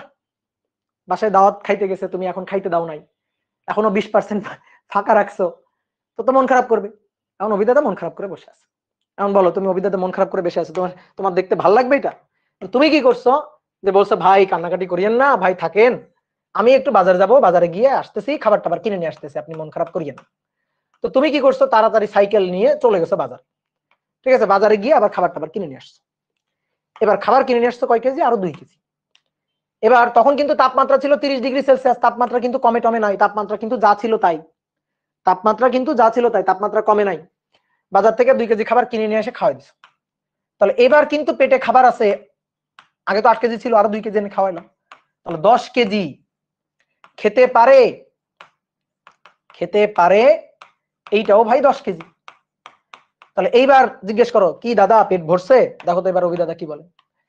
তখন বলবে আর ইকুয়াল টু ছোট হাতের এফ বাই বড় হাতের এফ গুণ 100%, গুণ 100%। তাহলে ছোট হাতের এফ হচ্ছে 10, বড় হাতের এফ আবার 10, গুণ 100%। তাহলে এইটা হচ্ছে কত পার্সেন্ট? 100%। এটা কত পার্সেন্ট? 100%। দেখো 100% পেট ভরে গেছে। আচ্ছা, আগে যখন 80% ছিল তখন এইটার একটা সুন্দর নাম আছে না, কি জানো বলো তো? যখন 80% তখন পেট এখনো ফাঁকা আছে, এটার একটা নাম আছে, কি নাম? অসম্পৃক্ত। কি নাম? অসম্পৃক্ত, তাই তো? অসম্পৃক্ত। আর 100% এটার কি নাম বলো? এটার নাম হচ্ছে সম্পৃক্ত। দেখো পেট এবার ভরে গেছে, সম্পৃক্ত হয়ে গেছে। তাহলে তুমি খুব ভালো মানুষ, তুমি এই বাজার থেকে আরো 2 কেজি খাবার কিনে নিয়ে তারপরে খাওয়াইলা, তারপরে তাকে সম্পৃক্ত করলা। ঠিক আছে, খুব ভালো মানুষই করছো। এইভাবে তুমি তাপমাত্রা, বায়ুর তাপমাত্রা কমাওনি, কিন্তু বায়ুর তাপমাত্রা যা ছিল তাই, ওই তাপমাত্রায় সম্পৃক্ত করে ফেলছো। এবার তুমি আসলে এত ভালো মানুষ না, তুমি এত ভালো মানুষ না, তুমি খুবই খারাপ মানুষ। তুমি কি করছো দেখো, তুমি কি করছো, এই যে অভিবায়ের একটা বৈশিষ্ট্য আছে, তাপমাত্রা বৃদ্ধির সাথে সাথে তার খাওয়ার ক্ষমতা বাড়ে, আর তাপমাত্রা কমে গেলে খাওয়ার ক্ষমতা কমে যায়। দেখবা শীতকালে বেশি খাওয়া যায় না, বুঝলা? শীতকালে বেশি খাওয়া যায় না, কারণ শীতকালে তাপমাত্রা কম থাকে, শীত শীত লাগে বেশি, কিন্তু খাওয়া যায় না। কিন্তু মনে করো গরমের দিকে বেশ ভালোই খাওয়া যায়, গরমের দিনে বেশ একেবারে মনে করো হাত বা ছড়াই দিয়ে কিন্তু বেশ ভালোই খাওয়া যায়। তাহলে তাপমাত্রা কমে গেলে খাওয়ার ক্ষমতা কমে যায়, তাপমাত্রা বাড়লে খাওয়ার ক্ষমতা বাড়ে। খুব স্বাভাবিক কথা, কমন সেন্স। কিভাবে? ওই যে আসো তো আমরা একটু ওই যে প্রথম পৃষ্ঠায় যাই, এইখানে এই যে দ্রবণের দিকে আসি। দেখো তো এই যে দ্রবণে এইটুকু এইটুকু যে দ্রবীভূত অবস্থায়, মানে অদ্রবীভূত অবস্থায় যে ছিল, এইটারে আমি তোমার বললাম না ওইটারে দ্রবীভূত করো। তুমি তখন কি করবা? চট করে তোমার মাথায় কি আসবে? আমি বললাম ওই যে চিনি বা লবণ অদক্ষেপ রূপে পড়ে আছে, ওটা যেন না থাকে, ওই অদক্ষেপটা সরাও। তুমি কি করবা? সাথে সাথে চুলার উপরে বসাই দিয়ে কিছু তাপ দিবা, তাপ দিলে দেখবা ওইটুকু আবার পানিতে দ্রবীভূত হয়ে যাবে, তাই না? তাহলে তাপ দিলে কি হইল? তাপ দিলে ধারণ ক্ষমতাটা বাড়লো। তাহলে দ্রবণের ধারণ ক্ষমতা, তাপ দিলে দ্রবণের ধারণ ক্ষমতা বাড়ে। আচ্ছা, তাহলে তাপ দিলে ধারণ ক্ষমতা যদি বাড়ে, তাহলে তাপ কমাইলে ধারণ ক্ষমতা কমে। তাহলে তাপমাত্রার সাথে সমানুপাতিক একটা সম্পর্ক, তাপমাত্রা বাড়াইলে ধারণ ক্ষমতা বাড়ে। এই কারণে যতটুকু অদ্রবীভূত ছিল সেটা দ্রবীভূত। তাহলে তাপমাত্রা কমাইলে উল্টা ঘটনাটা ঘটবে। তাপমাত্রা কমাইলে তাহলে কি হবে? তাপমাত্রা কমাইলে, যখন তাপমাত্রা কমাবে তখন কি হবে? যেটা ধারণ ক্ষমতা সেটাও কমে আসবে। কি ক্লিয়ার? তাহলে তাপমাত্রার সাথে তাপমাত্রা বাড়ালে বাড়ালে দ্রবণের ধারণ ক্ষমতা বাড়ে, দ্রবণের ধারণ ক্ষমতা বাড়ে, আর তাপমাত্রা কমাইলে কমে। তাহলে সেম কথা বায়ুর ক্ষেত্রেও তো প্রযোজ্য, সেম কথা তো বায়ুর ক্ষেত্রে প্রযোজ্য, তাপমাত্রা বাড়াইলে ধারণ ক্ষমতা বাড়ে, তাপমাত্রা কমাইলে ধারণ ক্ষমতা কমবে। তো বলছিলাম তুমি তো এত ভালো মানুষ না, তুমি বাজার থেকে আরো 2 কেজি খাবার কিনে নিয়ে তারপরে এনে খাওয়াবা, তুমি এতটা ভালো মানুষ না, তুমি খুবই খারাপ মানুষ। তাহলে তুমি কি করছো? তুমি পাকস্থলী ছোট করে ফেলছো। তুমি মনে করো দাদাকে বলছো দাদা একটু ঘুমান, দাদাকে মনে করো ক্লোরোফর্ম টম দিয়ে ঘুম পাড়াই দিছো, ক্লিয়ার? ঘুমটা পাড়াই দিছো, দেওয়ার পরে এবার শোনো, দেওয়ার পরে এবার রুমের এসি ছাড়ে দিছো, রুমের এসি ছাড়ে দিছো। এসি ছাড়ে দেওয়া মানে কি? তাপমাত্রা কমাই দাও। তাহলে 30 ডিগ্রি সেলসিয়াস থেকে তাপমাত্রা এখন 20 ডিগ্রি সেলসিয়াস, তাপমাত্রা এখন 20 ডিগ্রি সেলসিয়াসে, 20 ডিগ্রি সেলসিয়াসে তাপমাত্রাটা কমে গেছে। তো দাদার পাকস্থলীটা চুপসে ছোট হয়ে গেছে। ঠিক আছে, আমরা খাবার খেলে কই যাই? পাকস্থলীতে। তো মনে করো আমি খাইতে পারি 10 কেজি, ঠিক আছে, কত তাপমাত্রায়? 30 ডিগ্রি সেলসিয়াস তাপমাত্রায়। এবার তাপমাত্রা কমে 20 ডিগ্রি সেলসিয়াস, তাপমাত্রা কমে গেছে। তাহলে কমে গেলে ধারণ ক্ষমতা কমে যাবে, অর্থাৎ ওই যে পাকস্থলীর যে ফাঁকা জায়গাটা, 2 কেজি কিন্তু ফাঁকা জায়গা আছে, 8 কেজি খাওয়ার পর আরো 2 কেজি ফাঁকা জায়গা আছে। ওই ফাঁকা জায়গাটা আলটিমেটলি কি করছো জানো? মানে পেট কেটে পাকস্থলীটা বের করে ওই ফাঁকা 2 কেজি ওইটা ফেলে দিছো, ফেলে দিয়ে আবার পাকস্থলী সেলাই করে অপারেশন করে দিছো। তার মানে ফাঁকা জায়গা যেটুকু ছিল সেইটুকু আর নাই, গ্যাপটুকু আর নাই, গ্যাপটুকু কমে গেছে, সংকুচিত হয়ে গ্যাপটুকু কমে গেছে, ধারণ ক্ষমতা কমে গেছে। তাহলে 20 ডিগ্রি সেলসিয়াস তাপমাত্রায় দেখো কি ঘটনাটা ঘটছে। 20 ডিগ্রি সেলসিয়াস তাপমাত্রায় খেয়েছিল কতটুকু? আগে খেয়েছিল, খাবার খেয়েছে কতটুকু? খেয়েছিল কিন্তু 8 কেজি, পেটে কিন্তু খাবার ছিল 8 কেজি। এবার তাপমাত্রা কমে 30 ডিগ্রি সেলসিয়াসে ধারণ ক্ষমতা 10 কেজি, তাহলে তাপমাত্রা কমে 20 ডিগ্রি সেলসিয়াসে পাকস্থলী ছোট হয়ে ধারণ ক্ষমতা মানে খেতে পারে, খেতে পারে এইটাও হয়ে গেছে 10 কেজি, সরি 8 কেজি। তাহলে যা ছিল তা 8 কেজি, যতটুকু ধারণ করতে পারে সেটাও এখন 8 কেজি। তাহলে এইবার আমাকে জিজ্ঞেস করা হয়েছে এইবার আপেক্ষিক আর্দ্রতা কত, এবার দেখো দাদার পেট ভরছে কিনা। তাহলে আর ইকুয়াল টু ছোট এফ বাই বড় এফ গুণ 100%, গুণ 100%। তাহলে 8 ডিভাইডেড বাই 8 গুণ 100%। তাহলে কি হইলো? এটা কি হইলো বলো? 100%। তাহলে এবারও কিন্তু দেখো সম্পৃক্ত, কিন্তু এই সম্পৃক্ত ব্রিটিশ নিয়মে সম্পৃক্ত, ঠিক আছে? ভালো বুদ্ধি অ্যাপ্লাই করো না, একেবারে ব্রিটিশ বুদ্ধি অ্যাপ্লাই করছো, বুঝছো? ব্রিটিশরা কি ভালো মানুষ ছিল বলো? ব্রিটিশরা ভালো মানুষ ছিল না। তাহলে ব্রিটিশ বুদ্ধি অ্যাপ্লাই করছো, খুব খারাপ কাজ করছো, খাবার খাইতে দাও নাই। তাহলে যা পেটে খাবার ছিল দেখো তাই দিয়ে সম্পৃক্ত, যা উপস্থিত ছিল পেটে, যা খাবার ছিল তাই দিয়েই সম্পৃক্ত করছো, কি তাই কিনা বলো? তাহলে এইবার দেখো তো একটু ভালো করে পড়েও, বিদ্যমান জলীয় বাষ্প দ্বারা, বিদ্যমান জলীয় বাষ্প দ্বারা সম্পৃক্ত, স্যাচুরেটেড হয়ে গেছে, 100% সম্পৃক্ত হয়ে গেছে। তাহলে যে তাপমাত্রায়, কত তাপমাত্রা? 20 ডিগ্রি সেলসিয়াস তাপমাত্রা। তাহলে যে তাপমাত্রায় কোনো নির্দিষ্ট আয়তনের ভুঁড়ি এর মধ্যে উপস্থিত খাবার দ্বারাই সম্পৃক্ত হবে, যে তাপমাত্রায় কোনো নির্দিষ্ট আয়তনের বায়ু এর মধ্যে উপস্থিত জলীয় বাষ্প দ্বারাই সম্পৃক্ত হবে, তাকেই বলা হচ্ছে শিশিরাঙ্ক। তুমি পড়ো নিচের এই যে সংজ্ঞাটা পড়ো, দেখো যে তাপমাত্রায় কোনো নির্দিষ্ট আয়তনের বায়ু, যে তাপমাত্রায় কোনো নির্দিষ্ট আয়তনের বায়ু এর মধ্যে উপস্থিত জলীয় বাষ্প দ্বারা সম্পৃক্ত হয়, ভালো করে এই লাইনটা বুঝবা, এর মধ্যে উপস্থিত খাবার দ্বারা যা ছিল তাই দ্বারাই সম্পৃক্ত হয়, সেই তাপমাত্রাটাকেই বলা হয় শিশিরাঙ্ক। তাহলে বলো শিশিরাঙ্ক কত এই উদাহরণের জন্য? বলো শিশিরাঙ্ক কত? শিশিরাঙ্ক হচ্ছে এই 20 ডিগ্রি সেলসিয়াস তাপমাত্রা, এইটাই হচ্ছে আমার এই উদাহরণের জন্য শিশিরাঙ্ক। যে বিদ্যমান খাবার দ্বারাই সম্পৃক্ত হয়ে গেছে, দেখো শুধু সম্পৃক্ত হইলে হবে না, এইটাও সম্পৃক্ত, এইটাও সম্পৃক্ত, কিন্তু এটা কি যা খাবার বিদ্যমান ছিল 8 কেজি তাই দিয়ে সম্পৃক্ত না, এক্সট্রা আরো 2 কেজি অ্যাড করে তারপরে সম্পৃক্ত, বায়ুর তাপমাত্রাতে সম্পৃক্ত। দেখো তাপমাত্রা যা ছিল ওই তাপমাত্রাতে, বায়ুর তাপমাত্রাতে সম্পৃক্ত, আর পেটে যা খাবার আছে তাই দিয়ে যখন সম্পৃক্ত সেটা শিশিরাঙ্কে সম্পৃক্ত। তাহলে দুটোই সম্পৃক্ত, এই দুইটা সম্পৃক্তের মধ্যে পার্থক্য বোঝো ভালো করে, এই দুইটা সম্পৃক্তের মধ্যে ভালো করে পার্থক্য বোঝো। আমি আরেকবার বলতেছি, দুটোই সম্পৃক্ত। একটা হচ্ছে 30 ডিগ্রি সেলসিয়াস তাপমাত্রা বায়ুর তাপমাত্রায় সম্পৃক্ত, অর্থাৎ যা ধারণ করতে পারবে তাই দিয়ে সম্পৃক্ত, 10 কেজি ধারণ করতে পারবে, 10 কেজি খাইতে পারবে, সেই 10 কেজি দিয়েই সম্পৃক্ত। আর পরেরটা হচ্ছে যা আছে পেটে, যা আছে ওইটা দিয়ে সন্তুষ্ট থাকতে হবে, আর এক্সট্রা খাওয়ানো যাবে না, এক্সট্রা খাওয়াইতে গেলে খরচ। তাহলে যা খাইছে তাই দিয়ে সম্পৃক্ত, সেইটা হচ্ছে 20 ডিগ্রি সেলসিয়াস তাপমাত্রা। এই উদাহরণের জন্য এটাই হচ্ছে, এই 20 ডিগ্রি সেলসিয়াস তাপমাত্রাটাই হচ্ছে আমার শিশিরাঙ্ক। বুঝলা কথাটা? বুঝছো? বুঝছো কিনা? এইবার শোনো, তুমি এতটাও ভালো মানুষ না, মানে তুমি এতটা খারাপ না, তুমি তো খারাপ, এতটা খারাপ না, তুমি এর চেয়ে আসলে বেশি খারাপ, আরো খারাপ। তাহলে তুমি কি কাজ করছো দেখো, চিন্তা করো কি অমানবিক কাজটা তুমি করছো। তুমি ভাবতেছো তাপমাত্রা কমাইলে তো ধারণ ক্ষমতা কমে, তাপমাত্রা কমাইলে ধারণ ক্ষমতা কমে। তো তুমি তাপমাত্রা যখন 20 ডিগ্রি সেলসিয়াস করছো, তখন তার ধারণ ক্ষমতা হচ্ছে 8 কেজি, পেটে খাবারও 8 কেজি, ধারণ ক্ষমতা 8 কেজি সম্পৃক্ত। কিন্তু তাপমাত্রা অন্যায় ভাবে তুমি তাপমাত্রা কমাই দিছো 15 ডিগ্রি সেলসিয়াস, তাহলে তাপমাত্রা শিশিরাঙ্কের নিচে নেমে গেছে। তো তাপমাত্রার সাথে ধারণ ক্ষমতার সম্পর্ক সমানুপাতিক, তাপমাত্রা বাড়াইলে ধারণ ক্ষমতা বাড়ে, তাপমাত্রা কমাইলে ধারণ ক্ষমতা কমবে। 20 ডিগ্রি সেলসিয়াসে 10 কেজি ধারণ করে, সরি 30 ডিগ্রি সেলসিয়াসে 10 কেজি ধারণ করে, 20 ডিগ্রি সেলসিয়াসে 8 কেজি ধারণ করে, তাহলে 15 ডিগ্রি সেলসিয়াসে আরো কমে যাবে। তো 15 ডিগ্রি সেলসিয়াসে খেতে পারে, খেতে পারে, এই খেতে পারে হচ্ছে ধরো 6 কেজি, ধরো 6 কেজি খেতে পারে, ঠিক আছে। কিন্তু ভাইয়া পেটে খাবার ছিল কতটুকু, খেয়েছিল কতটুকু, খেয়েছিল তো 8 কেজি, পেটে খাবার 6 কেজি, কিন্তু খেয়েছিল কতটুকু, খেয়েছিল তো 8 কেজি। তাহলে চিন্তা করো তো, যা পেটে খাবার আছে ধারণ ক্ষমতা পেটে বিদ্যমান খাবারের চেয়েও কমে গেছে, এটা কেমন কথা? ধারণ ক্ষমতা বিদ্যমান বিদ্যমান যা ছিল তার চেয়েও কম হয়ে গেছে। তাহলে এবার কি ঘটনা ঘটছে? পেটে খাবার খাইতে পারে 6 কেজি, পেটে খাবারও থাকবে তাহলে 6 কেজি, 6 কেজির বেশি তো থাকা সম্ভব না। তাহলে 6 কেজির বেশি থাকা সম্ভব না, 6 কেজির বেশি খাবার থাকা সম্ভব না। তাহলে কি হয়েছে? অবশ্যই 2 কেজি খাবার বের হয়ে চলে আসছে। বুঝলা? তাহলে অবশ্যই 2 কেজি খাবার বের হয়ে চলে আসছে। 2 কেজি কতটুকু? 2 কেজি, 2 কেজি খাবার বের হয়ে চলে আসছে।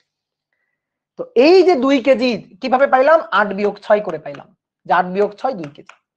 এই যে 2 কেজি খাবার বের হয়ে চলে আসছে। তো চিন্তা করো, এটা হচ্ছে বায়ু, নির্দিষ্ট আয়তনের বায়ু, এই বায়ুতে জলীয় বাষ্প ধারণ করে রাখছে অলরেডি 8 কেজি, কিন্তু ধারণ ক্ষমতা এখন 6 কেজি। তাহলে কোনোদিন 8 কেজি থাকতে পারবে না, 6 কেজি থাকবে। 8 কেজি কেমনে থাকবে? তাহলে 6 কেজি রাখবে, তাহলে বাকি 2 কেজি কি হবে? ওই বাকি 2 কেজি হচ্ছে শিশির, যেটা আমরা শীতকালে ঘাসের উপর কুয়াশা বা শিশির হিসেবে দেখতে পাবো। তাহলে বায়ু কি করবে? এবার যে জলীয় বাষ্প দ্রবীভূত করে রাখছে, ওই জলীয় বাষ্প এবার পরিবেশে ছাড়া শুরু করবে। যখন পরিবেশে এটা ছাড়বে, সেটা আমরা কি হিসাবে দেখতে পাবো? শিশির হিসাবে। এটা কি? এই যে 2 কেজি কি ফেললো, 2 কেজি কি পড়লো? শিশির। বুঝছো? তাহলে এই 2 কেজি কি? শিশির। তাহলে এবার একটা গান লিখো, লিখে রেখো, 1 ফোঁটা দিলেম শিশির। বুঝছো? বুঝছো কিভাবে শিশির পড়ে? লিখে রেখো 1 ফোঁটা দিলেম শিশির। এর আগের লাইনটা কি ভুলে গেছি আমি। তাহলে এই যে শিশির বা বায়ুতে উপস্থিত জলীয় বাষ্প ঘনীভূত হবে। তো শীতকালে এই ঘটনাটাই ঘটে, শীতকালে এইভাবেই কুয়াশা বা শিশির পড়ে। আমরা ভোরের দিকে উঠে, সকালে ভোর ভোর যখন উঠি, উঠে এই যে শিশির বা কুয়াশা দেখতে পাই, এটা আসলে এই ঘটনা। আবার দেখবা দুপুর হইতে হইতে কুয়াশা আর থাকে না, আবার মনে করো ভোর রাতের দিকে, রাত 3টা 4টার পরে বা রাত 12টা 1টা 2টার পরে আবার এই যে শিশির পড়া শুরু করে। তো এই ঘটনাটা এবার আমরা একটু ব্যাখ্যা করব, ঠিক আছে, কিভাবে এই যে শিশির পড়ে।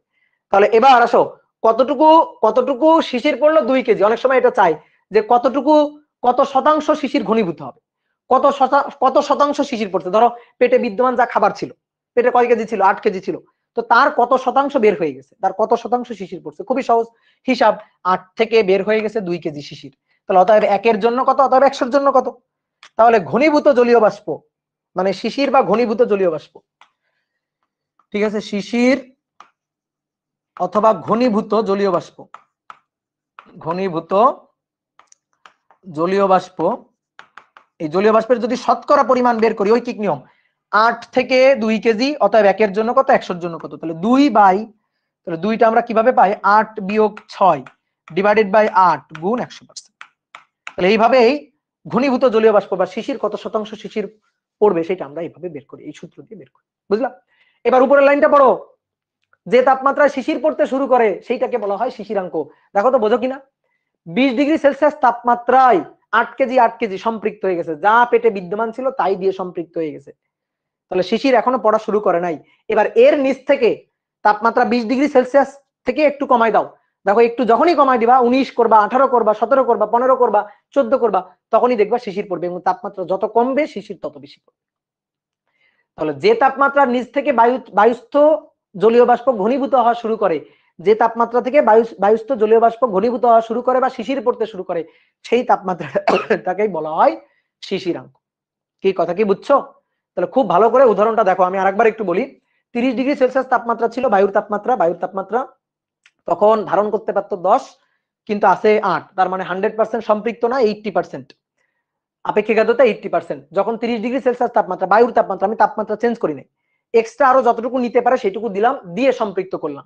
কিন্তু আমরা দিয়ে সম্পৃক্ত করব না, যা আছে তাই দিয়ে সম্পৃক্ত করব। ওকে, ঠিক আছে, তাই দিয়ে সম্পৃক্ত করতে গেলে অবশ্যই তাপমাত্রা কমাইতে হবে, কারণ ধারণ ক্ষমতা কমাইতে হবে। তাহলে 8 কেজি বিদ্যমান, ধারণ ক্ষমতা 8 কেজি করতে হবে। তো 30°C তাপমাত্রায় ধারণ ক্ষমতা 10 কেজি, তাপমাত্রা কমাইলে ধারণ ক্ষমতা কমে যাবে। তো তাপমাত্রা কমায় 20°C করলাম, ধারণ ক্ষমতা 8 কেজি। তাহলে 8 যা বিদ্যমান তাই দিয়ে সম্পৃক্ত। তাহলে যে তাপমাত্রায় বিদ্যমান, এক্সট্রা অ্যাড করে না, যে তাপমাত্রায় বিদ্যমান দ্বারা সম্পৃক্ত করা যায়, এক্সট্রা অ্যাড করে সম্পৃক্ত না, যে তাপমাত্রায় বিদ্যমান যা তাই দিয়ে সম্পৃক্ত করা যায়, সেটাই হচ্ছে শিশিরাঙ্ক। আর যে তাপমাত্রার নিচ থেকে শিশির পড়তে শুরু করে, সেটাই হচ্ছে শিশিরাঙ্ক। তাহলে আমরা কিন্তু দেখাইলাম শিশিরাঙ্ক, আপেক্ষিক আর্দ্রতার সব জিনিস এই পৃষ্ঠাতে আছে। যখনই কোনো ম্যাথে আটকে যাবা, যখনই কোনো ম্যাথ একটু বুঝতে সমস্যা হচ্ছে, এই উদাহরণটার কথা চিন্তা করবা, দেখবা ম্যাথ পানির মতো ক্লিয়ার হয়ে যাবে, একেবারে পানির মতো সহজ হয়ে যাবে। কি ক্লিয়ার? শিশিরাঙ্ক সেই ভালো বুঝবে যে এই উদাহরণটা ভালো বুঝবে, আর এই উদাহরণটা না বোঝার কিছু নাই, খুবই সহজ কথা, খুবই প্র্যাকটিক্যাল কথা। কি ক্লিয়ার?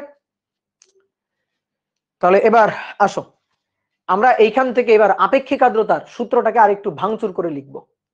এখান থেকে আপেক্ষিক আর্দ্রতার সূত্রটাকে একটু ভাঙচুর করে লিখবো।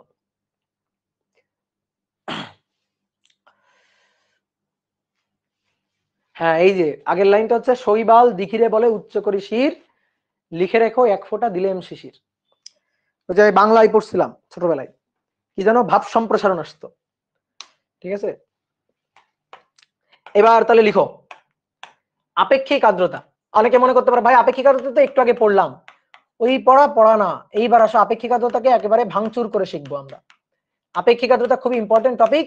এই আপেক্ষিক আর্দ্রতাকে প্রকাশ করা হয় আর দিয়ে। আসো দেখো সূত্র লিখতেছি, দেখো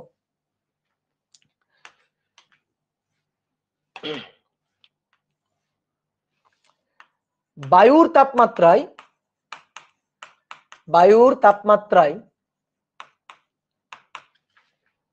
তাপমাত্রায় বিদ্যমান বা উপস্থিত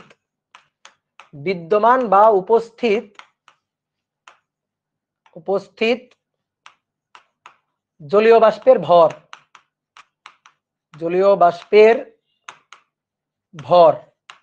ঠিক আছে। আর নিচে বায়ুর তাপমাত্রায় বলো দেখি কি হবে, সর্বোচ্চ, হ্যাঁ, ধারণক্ষম জলীয় বাষ্পের ভর। সর্বোচ্চ কি পরিমাণ ধারণ করতে পারে, উপরে কতটুকু খাইতে পারে, নিচে কতটুকু উপরে কতটুকু খাইছে, নিচে কতটুকু খাইতে পারে। তাহলে বায়ুর তাপমাত্রায় সর্বোচ্চ ধারণক্ষম জলীয় বাষ্পের ভর গুণ 100%। এবার আসো খুব ভালো করে খেয়াল করবা কথাগুলা, তোমার মাথায় আছে, আমার স্লাইডের আগের পৃষ্ঠাতে আছে, এখানে আছে, ঠিক আছে, ভালো করে খেয়াল করবা কথাগুলা। এই যে নির্দিষ্ট আয়তনের ভুঁড়ি, এই ভুঁড়িতে খাবার আছে 8 কেজি, খাইতে পারে 10 কেজি। তাহলে আপেক্ষিক আর্দ্রতা এই যে 80%। আপেক্ষিক আর্দ্রতা কত পার্সেন্ট? 80% আপেক্ষিক আর্দ্রতা। কত তাপমাত্রায়? 30°C তাপমাত্রায়। কি তাপমাত্রা এটা? বায়ুর তাপমাত্রা। মনে পড়ে উদাহরণগুলা? লেখা লাগবে না, এগুলো তোমার খাতায় লেখা আছে, বায়ুর তাপমাত্রা এগুলা, ঠিক আছে। তাহলে বায়ুর তাপমাত্রায় কোন নির্দিষ্ট আয়তনের বায়ুতে উপস্থিত জলীয় বাষ্পের ভর ডিভাইডেড বাই ওই তাপমাত্রায়, বায়ুর তাপমাত্রায় ওই তাপমাত্রা, ঠিক আছে। ধরো আমার একটু সিগন্যাল দিয়ে দিস।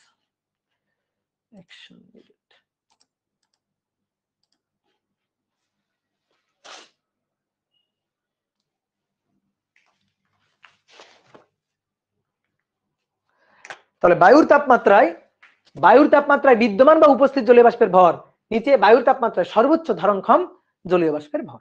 কতটুকু খাইছে ডিভাইডেড বাই কতটুকু খাইতে পারে।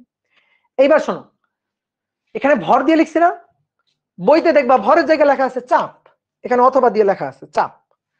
ভরের জায়গায় লেখা আছে চাপ, নিচেও লেখা আছে চাপ, কোনো ব্যাপার না। যদি উপরে তুমি উপস্থিত জলীয় বাষ্পের ভর লিখো তাহলে নিচে লিখবা সর্বোচ্চ ধারণক্ষম জলীয় বাষ্পের ভর। আর উপরে যদি উপস্থিত জলীয় বাষ্পের চাপ লিখো, বায়ুতে উপস্থিত জলীয় বাষ্পের চাপ লিখো, তাহলে নিচে লিখবা সর্বোচ্চ ধারণক্ষম জলীয় বাষ্পের চাপ। মানে ভর বাই ভর, চাপ বাই চাপ, কোনো ব্যাপার না, কারণ ভর তো চাপের সাথে সমানুপাতিক। আমি তোমার বলছিলাম বায়ুতে জলীয় বাষ্পের পরিমাণ যত বাড়বে তত বেশি প্রেসার হবে। বায়ুতে জলীয় বাষ্পের পরিমাণ যত বাড়বে এফ এম এর সাথে সম্পর্ক কি? সমানুপাতিক। তাহলে বায়ুতে জলীয় বাষ্পের পরিমাণ যত বাড়বে চাপটাও তত বাড়বে। তাহলে সর্বোচ্চ দেখো, সর্বোচ্চ ধারণক্ষম জলীয় বাষ্পের ভর হচ্ছে এম, সরি, বায়ুতে উপস্থিত জলীয় বাষ্পের ভর হচ্ছে এম, আর সর্বোচ্চ ধারণক্ষম জলীয় বাষ্পের ভর হচ্ছে ধরো এম ম্যাক্স গুণ 100%। এইবার দেখো এইটা হচ্ছে আর, আর এর সূত্র হচ্ছে এইটা। এবার এই জায়গায় আমি উপরে এই যে এম, এটা হচ্ছে বায়ুতে বিদ্যমান জলীয় বাষ্পের ভর, তাহলে বিদ্যমান জলীয় বাষ্পের ভর থাকলে যে চাপ সেটা বসাবো। তাহলে নিচে নিচে টোটাল যে জলীয় বাষ্প ধারণ করতে পারে তার ভরের জন্য তার চাপটা নিচে বসাবো গুণ 100%। এভাবে লিখলেও কিন্তু হবে, কারণ একই জিনিস, এই সূত্র এই সূত্র একই জিনিস। এবার কথা হচ্ছে কিভাবে, দেখো এফ সমানুপাতিক যদি এম হয় তাহলে F divided by F, M divided by M max, যেহেতু সমানুপাতিক। তাহলে এফ ডিভাইডেড বাই এফ এর রেশিওটা যা, M divided by M max এর রেশিওটা তাই।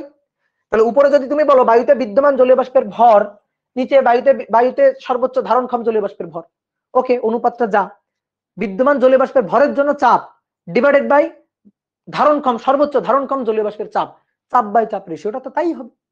ভর বাই ভর রেশিওটা যা হবে চাপ বাই চাপ রেশিওটা তো তাই হবে। তাহলে একই কথা কিন্তু, তাহলে আমি একই জিনিস লিখতে পারি। এবার দেখো এইটুকু নিয়ে আমার মনে হয় কারো কোনো সংশয় নেই। এবার সংশয়টা যেখানে বাধে, আমাদের বইতে এটা লেখা আছে, এটা লেখা দেখে অনেকে ভাবে কি ব্যাপার, হুট করে এই সূত্র কেন অন্য সূত্র হয়ে গেল। দেখো বইতে কি লেখা আছে, বইতে উপরে লেখা আছে সম্পৃক্ত সম্পৃক্ত জলীয় বাষ্পের ভর বা চাপ, জলীয় বাষ্পের ভর অথবা চাপ। নিচেও লেখা আছে সম্পৃক্ত জলীয় বাষ্পের ভর অথবা চাপ, ঠিক আছে। এবার দেখো উপরেও যা নিচেও তাই, ভালো করে খেয়াল করিও, লেখাটাকে বাদ দিয়ে ভালো করে খেয়াল করিও, উপরেও যা নিচেও তাই। তো অনেকের মনে হতে পারে ভাই এটা কেমন কথা, উপরেও সম্পৃক্ত জলীয় বাষ্পের ভর বা চাপ, নিচেও সম্পৃক্ত জলীয় বাষ্পের ভর বা চাপ, দুটোতে একই, একটু ডিফারেন্স আছে। ডিফারেন্সটা কি, এইটা হচ্ছে শিশিরাঙ্কে, এইটা হচ্ছে শিশিরাঙ্কে সম্পৃক্ত জলীয় বাষ্পের ভর বা চাপ, আর নিচে হচ্ছে বায়ুর তাপমাত্রায় সম্পৃক্ত জলীয় বাষ্পের ভর বা চাপ। এই লাইনের অর্থ যা, এই লাইনের অর্থ তাই। অর্থাৎ বায়ুর তাপমাত্রায় বিদ্যমান জলীয় বাষ্পের ভর যা, শিশিরাঙ্কে সম্পৃক্ত জলীয় বাষ্পের ভরটাও তাই। বায়ুর তাপমাত্রায় বিদ্যমান জলীয় বাষ্পের ভরটা যা, শিশিরাঙ্কে সম্পৃক্ত জলীয় বাষ্পের ভরটাও তাই। বায়ুর তাপমাত্রায় সর্বোচ্চ ধারণক্ষম জলীয় বাষ্পের ভরটা যা, বায়ুর তাপমাত্রায় সম্পৃক্ত জলীয় বাষ্পের ভরটাও তাই। এখন কথা হচ্ছে কিভাবে, এই জন্য একটু আগে আমি তোমার উদাহরণটা পড়াইছি, সুন্দর করে বুঝাইছি, তুমি উদাহরণের সাথে একটু মিল করে দেখো। সম্পৃক্ত ভাইয়া দুই ভাবে করা যায়, 31 ডিগ্রি সেলসিয়াস তাপমাত্রায় বায়ুর তাপমাত্রায় সম্পৃক্ত করা যায়, আর একটা শিশিরাঙ্কে সম্পৃক্ত করা যায়, শিশিরাঙ্কে অর্থাৎ 20 ডিগ্রি সেলসিয়াস তাপমাত্রায় সম্পৃক্ত করা যায়। কেউ এখন লিখবা না, ভালো করে আমার কথা শুনিও। এখানে আমরা 8 পরিচয় কি দিচ্ছি, 8 পরিচয়টা কি দিচ্ছি, বায়ুর তাপমাত্রা 30 ডিগ্রি সেলসিয়াস তাপমাত্রায়, বায়ুর 30 ডিগ্রি সেলসিয়াস তাপমাত্রায়, এই যে 30 ডিগ্রি সেলসিয়াস বায়ুর তাপমাত্রায় বিদ্যমান বা উপস্থিত জলীয় বাষ্পের ভর 8। দেখো এই 8কে আমরা আর একটা কথাও বলতে পারি, এই 8কে আমরা আর একটা কথা বলতে পারি, 8 কি বিদ্যমান আছে না, তাহলে 8 বিদ্যমান আছে, ওই বিদ্যমান 8 দিয়েই সম্পৃক্ত হবে কোন তাপমাত্রায়। শিশিরাঙ্কের ডেফিনিশন কি, যে তাপমাত্রায় কোন নির্দিষ্ট আয়তনের বায়ু এর মধ্যে উপস্থিত জলীয় বাষ্প দ্বারা সম্পৃক্ত হয় সেই তাপমাত্রা শিশিরাঙ্ক না। তাহলে এই 8কে আমরা দুইটা কথা বলতে পারি, যে এই 8 হচ্ছে শিশিরাঙ্কে সম্পৃক্ত জলীয় বাষ্পের ভর। দেখো তো তুমি যদি সম্পৃক্ত করতে চাও শিশিরাঙ্কে, দেখো এইদিকে তাকাও, এই যে শিশিরাঙ্কে সম্পৃক্ত করতে, দেখো যা ছিল তাই দিয়েই সম্পৃক্ত, এই যে 100%, যা ছিল তাই দিয়েই সম্পৃক্ত 8 8। তাহলে শিশিরাঙ্কে সম্পৃক্ত করতে কি লাগে? যা আছে তাই লাগে, বুঝছো? তাহলে আছে কত? আছে কত? 8। বিদ্যমান আছে কত? 8। বায়ুর তাপমাত্রায় বিদ্যমান আছে কত? 8। বায়ুর তাপমাত্রায় বিদ্যমান আছে 8। তাহলে শিশিরাঙ্কে সম্পৃক্ত করতে ওই যা বিদ্যমান তাই লাগবে, তাই না? তাহলে বায়ুর তাপমাত্রায় বিদ্যমান বা উপস্থিত জলীয় বাষ্পের ভরটা যা, শিশিরাঙ্কে সম্পৃক্ত করতে তো তাই লাগবে। তাহলে শিশিরাঙ্কে সম্পৃক্ত জলীয় বাষ্পের ভরটাও তো তাই, একই জিনিস। বুঝতে কি পারছো? বায়ুর তাপমাত্রায় যা আছে, যা পেটে আছে, শিশিরাঙ্কে তো তাই দিয়ে সম্পৃক্ত হবে। বিদ্যমান যা পেটে বিদ্যমান তাই দিয়েই পেট ভরা হয় যে তাপমাত্রায়, সেটা শিশিরাঙ্ক না? তাহলে এই দুটো অর্থ একই, বোঝা গেছে? এইবার আমি আর বলবো না, তুমি নিজে ভাবো, তোমার হাতে উদাহরণ আছে, তুমি নিজে ভাবো, ভেবে তুমি আমার বুঝাও তো, বায়ুর তাপমাত্রায় সর্বোচ্চ ধারণক্ষম জলীয় বাষ্পের ভরটা যা, বায়ুর তাপমাত্রায় সম্পৃক্ত জলীয় বাষ্পের ভরটাও তাই। তুমি আমার বুঝাও, বুঝাও, এটা আমার বুঝাও। বায়ুর তাপমাত্রায় সর্বোচ্চ ধারণক্ষম জলীয় বাষ্পের ভরটা যা, বায়ুর তাপমাত্রায় সম্পৃক্ত করতে তাই লাগে। বুঝাও আমার, কি ক্লিয়ার? দেখো তো, বুঝাও তো, আমাকে বুঝাও। বুঝতে কি পারছো? নিজে নিজে বুঝতে পারছো? এবার আমি বুঝাই নাকি? নিজে নিজে বুঝতে পারছো আশা করি। দেখো এবার, বায়ুর তাপমাত্রায় সর্বোচ্চ ধারণক্ষম জলীয় বাষ্পের ভর 10। বায়ুর তাপমাত্রায় সর্বোচ্চ ধারণক্ষম জলীয় বাষ্পের ভর 10, এই যেটা 10। তাহলে যা যা ধারণ করতে পারে তাই দিয়ে সম্পৃক্ত। দেখি তো, সম্পৃক্ত তো এখানে 2 বার করা হয়েছিল। তাহলে যা ধারণ করতে পারে, যা খাইছে তাই দিয়ে না, 8 দিয়ে না, যা ধারণ করতে পারে তাই দিয়ে সম্পৃক্ত। তাহলে খাইছিল 8, ধারণ করতে পারে 10, তুমি বাজার থেকে আরো 2 কেজি খাবার কিনে নিয়ে এসে 10 করছো। তাহলে যা ধারণ করতে পারে, দেখো তাপমাত্রা কমাও না, ওই তাপমাত্রা ওইটাই রাখছো, বায়ুর তাপমাত্রা ওইটাই, তুমি তাপমাত্রা কমাবা না। যা যা ধারণ করতে পারে তাই দিয়ে আমি সম্পৃক্ত করব না, সরি, যা ধারণ করতে পারে আমি তাই দিয়ে সম্পৃক্ত করব। তাহলে যা ধারণ করতে পারে 10 কেজি, এই 10 কেজি দিয়েই আমি সম্পৃক্ত করছি। দেখো 10 কেজি দিয়ে আমি সম্পৃক্ত করছি। তো কোন তাপমাত্রায়? এটা ওই বায়ুর ওই একই তাপমাত্রায়। ক্লিয়ার? তাহলে দেখো তো কই গেল, তাহলে দেখো তো, বায়ুর তাপমাত্রা 30 ডিগ্রি সেলসিয়াস, 30 ডিগ্রি সেলসিয়াস তাপমাত্রায় ধারণ করতে পারে 10। এখন আমি যদি 30 ডিগ্রি সেলসিয়াস তাপমাত্রাতেই সম্পৃক্ত করতে চাই, তাহলে উপরেও 10, তাহলে 10/10। তাহলে বায়ুর তাপমাত্রায় সর্বোচ্চ ধারণক্ষম জলীয় বাষ্পের ভর যা, বায়ুর তাপমাত্রায় সম্পৃক্ত জলীয় বাষ্পের ভরটাও তো তাই। কি ক্লিয়ার? তাহলে আমি আরেকবার বলতেছি, শোনো। বায়ুর তাপমাত্রায় উপস্থিত জলীয় বাষ্পের ভর যা, যা বিদ্যমান শিশিরাঙ্কে তাই দিয়ে সম্পৃক্ত। ঠিক আছে? দুটোকে আমি দেখো এইটুকু সেম, সম্পৃক্ত জলীয় বাষ্পের ভর এইটুকু সেম। তাহলে বায়ুর তাপমাত্রায় যা বিদ্যমান শিশিরাঙ্কে তাই দিয়ে সম্পৃক্ত 8 8। বায়ুর তাপমাত্রায় যা ধারণ করতে পারে, যা ধারণক্ষম 10 কেজি, বায়ুর তাপমাত্রায় এক্সট্রা আরো 2 কেজি দিয়ে ওই 10 কেজি দিয়ে সম্পৃক্ত 10 10 10 10 আর 100%। তাহলে বায়ুর তাপমাত্রায় সম্পৃক্ত জলীয় বাষ্পের ভরটা হচ্ছে ধারণ ক্ষমতাটা। কি ক্লিয়ার? তাহলে শিশিরাঙ্কে সম্পৃক্ত হচ্ছে বিদ্যমানটা, যা আছে তাই। বিদ্যমানটা শিশিরাঙ্কে সম্পৃক্ত হচ্ছে যা আছে তাই, যা বিদ্যমান তাই। আর বায়ুর তাপমাত্রা সম্পৃক্ত হচ্ছে ধারণ ক্ষমতা। কি কথা কি বুঝছো? শিশিরাঙ্কে সম্পৃক্ত বিদ্যমান জলীয় বাষ্প, আর বায়ুর তাপমাত্রা সম্পৃক্ত হচ্ছে ধারণ ক্ষমতার জলীয় বাষ্প। শেষ কথা, শেষ। তাহলে উপরের এই লাইনটার অর্থ যা, এই লাইনটার অর্থ তাই। কি ক্লিয়ার? তাহলে একই জিনিস। তো স্টুডেন্ট লাইফে অনেকের সমস্যা হইতো, উপরের লাইন বুঝলাম, নিচের লাইন বুঝলাম না, কি ব্যাপার? সম্পৃক্ত আবার শিশিরাঙ্কে বায়ুর তাপমাত্রায় কোত্থেকে কি আসলো? তো কোত্থেকে কি আসলো দেখো, আগের উদাহরণটা দেখলেই ক্লিয়ার। ঠিক বুঝছো?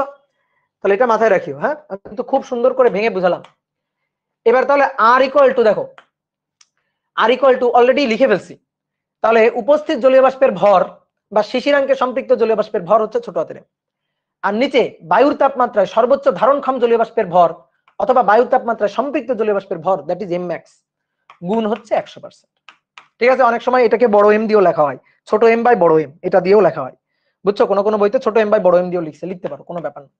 আর আর ইকুয়াল টু, তাহলে আরেকটা সূত্র দেখো, যত বেশি, সহজ কথা, যত বেশি খাবা চাপটাও তত বেশি হবে, যত বেশি খাবা প্রেসারও তত বেশি। ঠিক আছে? ঠিক আছে? যত বেশি খাওয়া দাওয়া করবা প্রেসারও কিন্তু তত বেশি হবে, তাহলে ছোট হাতের এফ আর নিচে বড় হাতের এফ গুণ 100%। তাহলে ছোট হাতের এফ এর নামটা কি? ছোট হাতের এফ এর নামটা কি? ছোট হাতের এফ এর নামটা হচ্ছে শিশিরাঙ্কে, এই যে শিশিরাঙ্কে সম্পৃক্ত জলীয় বাষ্পের চাপ। আর বড় হাতের এফ এর নামটা হচ্ছে বায়ুর তাপমাত্রায় সম্পৃক্ত জলীয় বাষ্পের চাপ। তাহলে ছোট হাতের এফ আর বড় হাতের এফ এর পরিচয়। ছোট হাতের এফ শিশিরাঙ্কে সম্পৃক্ত জলীয় বাষ্প চাপ, ঠিক আছে? ম্যাক্সিমাম ম্যাথে দেখবা এইগুলাই বলা থাকে। তাহলে শিশিরাঙ্কে সম্পৃক্ত জলীয় বাষ্প চাপ, জলীয় বাষ্প চাপ। আর নিচে বড় হাতের এফ, এটা হচ্ছে বায়ুর তাপমাত্রায় সম্পৃক্ত জলীয় বাষ্প চাপ, বায়ুর তাপমাত্রায় সম্পৃক্ত জলীয় বাষ্পের চাপ, জলীয় বাষ্পের চাপ। তো এইবার আসো আমরা ছোট্ট একটা ছক দেখবো একটু। ছোট্ট একটা ছক দেখলে আমরা বুঝতে পারবো শীতকালে কিভাবে শিশির পড়ে। একটা ছোট্ট ছক দেখবো। তো আসো একটা ছক করি।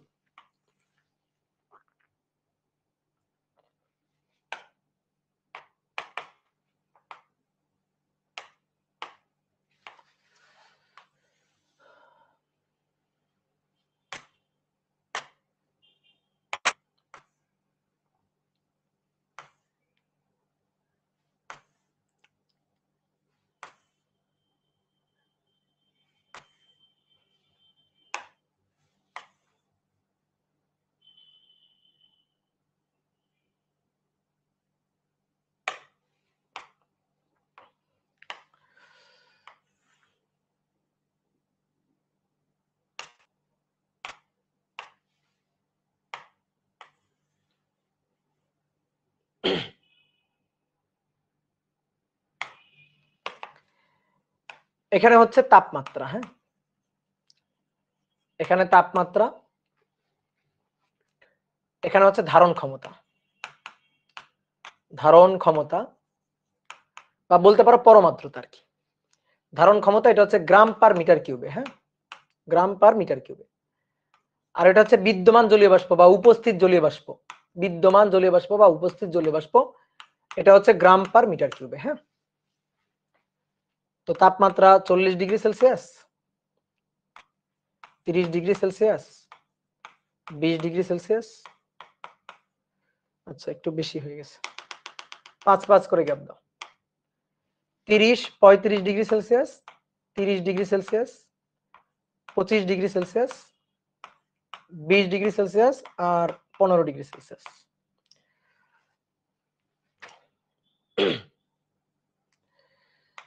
একশো, 100 গ্রাম,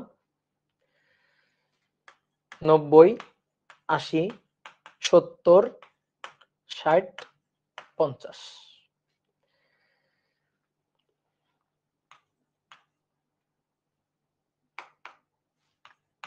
70, 70, 70, 70। তো দেখো একটু পরে তুলিও, দেখো তাপমাত্রা দেওয়া আছে, এখানে ধারণ ক্ষমতাটা দেওয়া আছে, বিদ্যমান দেওয়া আছে যে কি পরিমাণ খাইতে পারে, কি পরিমাণ খাইছে, আর তাপমাত্রা। তো তাপমাত্রা কমাইলে কি কমে? পেটে খাবার কমে, পেটে যা খাবার খাইছে সেটা কমে না, ওইটা কিন্তু ফিক্স থাকে। কমে কি, কোনটা কমে? কমে হচ্ছে ধারণ ক্ষমতাটা কমে। তো দেখো 40 ডিগ্রি সেলসিয়াস তাপমাত্রায় বায়ুতে জলীয় বাষ্প ধারণ করতে পারে 100 গ্রাম পার মিটার কিউব, অর্থাৎ 1 মিটার কিউবে 100 গ্রাম করে ধারণ করতে পারে। পরে 35 ডিগ্রি সেলসিয়াস তাপমাত্রায় ধারণ করতে পারে হচ্ছে 90 গ্রাম। 30 ডিগ্রি সেলসিয়াস তাপমাত্রায় ধারণ ক্ষমতা কমে 80 গ্রাম। 25 ডিগ্রি সেলসিয়াস তাপমাত্রায় 70 গ্রাম। 20 ডিগ্রি সেলসিয়াস তাপমাত্রায় 60 গ্রাম। 15 ডিগ্রি সেলসিয়াস তাপমাত্রায় 50 গ্রাম। কি ক্লিয়ার? আর বিদ্যমান জলীয় বাষ্প হচ্ছে 70 গ্রাম, 70, 70, 70, তারপর লাস্টের কয়েকটা ফাঁকা রাখা হয়েছে। প্রশ্ন হচ্ছে বলতো এই ছক দেখে বলতো শিশিরাঙ্ক কত? শিশিরাঙ্ক কত? এই ছকটা দেখে বলো, প্রশ্ন হচ্ছে শিশিরাঙ্ক কত, 1। আর 2 নম্বর কোশ্চেনটা হচ্ছে 20 ডিগ্রি সেলসিয়াস তাপমাত্রায় 20 ডিগ্রি সেলসিয়াসে কত শতাংশ জলীয় বাষ্প ঘনীভূত হবে?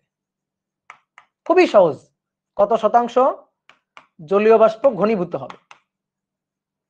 জলীয় বাষ্প ঘনীভূত হবে, এই যে এটা হচ্ছে কোশ্চেন। বলো শিশিরাঙ্ক কত, দেখি আমি তোমাদের কমেন্ট দেখি। বলো শিশিরাঙ্ক কত, এই উদাহরণ দেখে আমরা বলো শিশিরাঙ্ক কত এখানে।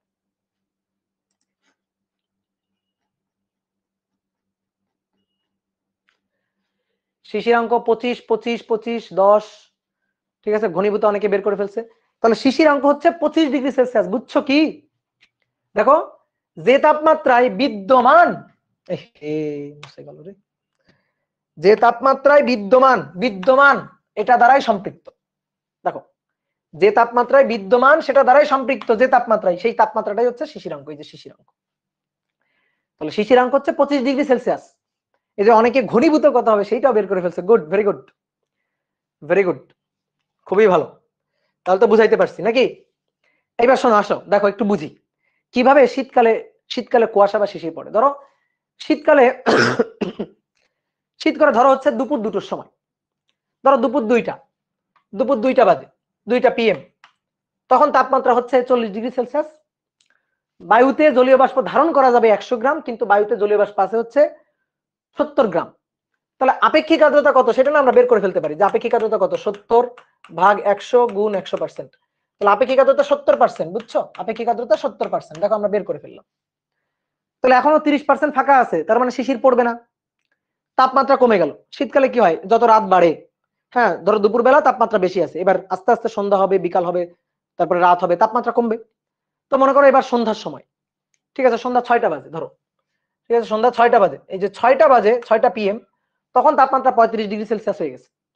তো যখন 35 ডিগ্রি সেলসিয়াস হয়ে গেছে সন্ধ্যার সময়, ধরো 6টা বাজে, তাপমাত্রা 35 ডিগ্রি সেলসিয়াস হয়ে গেছে, সেই 35 ডিগ্রি সেলসিয়াসে ধারণ করতে পারে 90 গ্রাম, আছে হচ্ছে 70। তাহলে আপেক্ষিক আর্দ্রতা আর 70 ভাগ 90 গুণ 100%। আপেক্ষিক আর্দ্রতা কিন্তু আগের চেয়ে একটু বেড়ে গেছে, আপেক্ষিক আর্দ্রতা আগের চেয়ে বেড়ে গেছে, তাই না? দেখি কত হলো, 70 ভাগ 90 গুণ 100%। তাহলে আপেক্ষিক আর্দ্রতা এবার হলো 77.77% আপেক্ষিক আর্দ্রতা বেড়ে গেছে। এবার মনে করো 8টা বাজে, 8টা PM, রাত 8টা, তখন তাপমাত্রা আরেকটু ফল করছে, তাপমাত্রা কমে 30 ডিগ্রি সেলসিয়াস। তখন বায়ুতে জলীয় বাষ্পের ধারণ ক্ষমতা আরেকটু কমে যাবে 80, কিন্তু বিদ্যমান কত, 70, এখনো কিন্তু শিশির পড়ে নাই। তাহলে এবার আপেক্ষিক আর্দ্রতা হচ্ছে 70 ভাগ 80 গুণ 100%। তাহলে এবার আরো কিন্তু আপেক্ষিক আর্দ্রতা বেড়ে গেছে, বায়ুতে জলীয় বাষ্পের পরিমাণ আরো বেড়ে গেছে, শতকরা অনুপাতটা আরো বেশি হয়ে গেছে। তাহলে এটা হচ্ছে 87.5%, ঠিক আছে। এইবার মনে করো রাত বাজে 11টা, রাত 11টা বাজে, 11টা PM, যখন 11টা বাজে তখন তাপমাত্রা 25 ডিগ্রি সেলসিয়াস, তাপমাত্রা আরো ফল করছে, তাপমাত্রা কমে এখন ধারণ ক্ষমতা 70, বিদ্যমানও 70, যা বিদ্যমান তাই দিয়ে সম্পৃক্ত। তাহলে যা বিদ্যমান তাই দিয়ে সম্পৃক্ত যে তাপমাত্রায়, সেটাই হচ্ছে শিশিরাঙ্ক। তাহলে শিশিরাঙ্কে অনেক সময় MCকিউ আসে, শিশিরাঙ্কে আপেক্ষিক আর্দ্রতা কত, একেবারে চোখ বন্ধ করে, শিশিরাঙ্কে তো আপেক্ষিক আর্দ্রতা 100%, কারণ শিশিরাঙ্ক তো সম্পৃক্ত অবস্থা, যে তাপমাত্রায় কোনো নির্দিষ্ট আয়তনের বায়ু এর মধ্যে উপস্থিত জলীয় বাষ্প দ্বারাই সম্পৃক্ত হয়ে যায়। বুঝছো? উপস্থিত জলীয় বাষ্প দ্বারাই সম্পৃক্ত হয়ে যায়, যা বিদ্যমান তাই দিয়ে সম্পৃক্ত হয়ে যায় শিশিরাঙ্ক। এবার শিশির পড়া শুরু হবে। এইবার মনে করো রাত বাজে কয়টা, রাত বাজে ধরো 2টো, রাত 2টা বাজে, রাত 2টা বাজে। আচ্ছা, এটা তো PM নেই, PM নাই, এটা তো কি হয়ে গেছে, AM হয়ে গেছে, তাই না? তাহলে রাত 2টা বাজে, রাত 2টা বাজে। তো যখন রাত 2টা বাজে তখন কি হয়েছে, তখন তাপমাত্রা 20 ডিগ্রি সেলসিয়াস, আরো ফল করছে, তাপমাত্রা আরো কমে গেছে। এবার ধারণ ক্ষমতা হচ্ছে 60 গ্রাম, কিন্তু বিদ্যমান ছিল কত, বিদ্যমান ছিল 70 গ্রাম। তাহলে বিদ্যমান 70 গ্রাম, তাহলে বায়ুতে এবার জলীয় বাষ্প থাকবে কত, ভালো করে বুঝিও, বায়ুতে জলীয় বাষ্প থাকবে কত, থাকবে হচ্ছে 60 গ্রাম, 60 গ্রাম থাকবে। তাহলে কি হবে, 60 গ্রাম থাকবে, আর ঘনীভূত হবে বাকিটুকু, কি হবে, ঘনীভূত হবে। তাহলে ঘনীভূত হবে কতটুকু, তাহলে ঘনীভূত যেটুকু হবে সেটা হচ্ছে 70 ছিল, তাহলে ঘনীভূত হবে 10, উপরে 10 ছিল, কত, 70 গুণ 100%। তাহলে বায়ুতে এবার কতটুকু জলীয় বাষ্প, বাতাসে কতটুকু জলীয় বাষ্প এবার ঘনীভূত হবে, সেই জলীয় বাষ্পের ঘনীভূত হওয়ার পরিমাণ, বায়ুস্থ জলীয় বাষ্পের, বায়ুতে যে পরিমাণ জলীয় বাষ্প বা পেটে যে পরিমাণ খাবার আছে, সেই খাবারের এবার 14 ভালো করে বুঝিও, 14.28%, 14.28% এই পরিমাণ জলীয় বাষ্প ঘনীভূত হবে। তাহলে রাত 2টার সময়, রাত 2টা বাজে, তখন বাইরে এবার দরজা খুলে বাইরে বের হবা, বের হয়ে দেখবা আশেপাশে ধোয়া ধোয়া ধোয়া ধোয়া কুয়াশা জমে গেছে। তাহলে কুয়াশা হচ্ছে শিশির, তার মানে বাতাস যে জলীয় বাষ্প ধারণ করে রাখছিল সেই জলীয় বাষ্প এবার বাতাসে ছেড়ে দিছে, জলীয় বাষ্প এবার বের করে দিছে। তাহলে সেই জলীয় বাষ্পটা বের করে দিলে সেটাই আমি কুয়াশা বা শিশির হিসাবে দেখতে পাবো। রাত যত বাড়বে, যত মনে করো ভোরের দিকে যাবে, তত দেখবা তুমি কম্বল আরো 2টা মুড়ি দিয়ে ঘুমাও, তাহলে তত বেশি শীত পড়ে, তত বেশি ঠান্ডা হয়ে যায়, তাপমাত্রা আরো তত বেশি কমে। তাহলে এবার মনে করো রাত বাজে হচ্ছে ভোর 4টা, ভোর 4টা বাজে, ভোর 4টা বেজে গেছে। তো 4টার সময় দেখবা তাপমাত্রা আরো কমে গেছে, আরো শীত পড়তেছে। তুমি মনে করো খেতা কম্বল আরো 2-3টা বের করে নিয়ে হ্যাঁ মোড়ায় রাখছো, রাজশাহীর যে শীত বুঝই তো। তাহলে 4টা বাজে, রাত 4টা বাজে, তখন তাপমাত্রা ফল করছে 15°C, ধারণ ক্ষমতা হচ্ছে 50 গ্রাম, কিন্তু ছিল তো 70, তাহলে ছিল 70, সেই 70 থাকবে এখন 50, তাহলে বাকিটুকু ঘনীভূত হবে, তাহলে তাপমাত্রা আরো কমে গেলে আরো ঘনীভূত হবে। তাহলে এবার দেখো ঘনীভূত জলীয় বাষ্পের পরিমাণ আরো বাড়বে, ঘনীভূত জলীয় বাষ্পের পরিমাণ আরো বাড়বে। তাহলে এবার হচ্ছে 20 ভাগ হচ্ছে 70 গুণ 100%, তাহলে এইবার জলীয় বাষ্প ঘনীভূত হবে হচ্ছে 20 ভাগ 70 গুণ 100, তাহলে 28.57%, এতটুকু জলীয় বাষ্প এবার ঘনীভূত। কি ক্লিয়ার? বোঝা গেছে? বলো। তাহলে এই হচ্ছে কথা।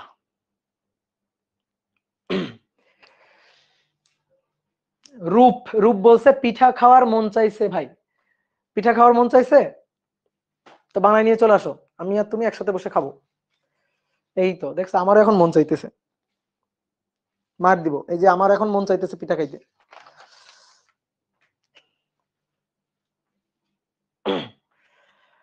কি বুঝলা? তাহলে এই হচ্ছে অবস্থা। তাহলে কিভাবে কুয়াশা বা শিশির পরে বুঝছো কিনা বলো, বলো বুঝতে পারছো কিনা? কি আজকে কি আরেকটা টপিকে যাবো নাকি নেক্সট দিন? বলো আরেকটা টপিক পড়বো নাকি নেক্সট দিন? না না না দেখছো, তাহলে আজকে এখানে শেষ, সমাপ্ত। তাহলে আজকে আমরা থিওরি অংশটুকু পড়লাম, বুঝছো? আজকে থিওরি অংশটুকু পড়লাম।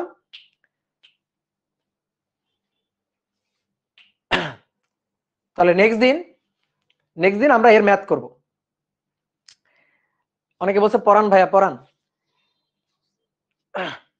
আচ্ছা নেক্সট দিন পড়াবো, নেক্সট দিন থাক, আজকে আর পড়াবো না, কারণ আর একটা টপিক শুরু করলে এখন অনেক সময় লাগবে, ঠিক আছে? তখন ক্লাস বোরিং লাগবে। তো নেক্সট দিন দেখো, আমাদের আর এই অধ্যায়ের ক্লাস লাগবে দুটো, গুনে গুনে দুটো, ঠিক আছে?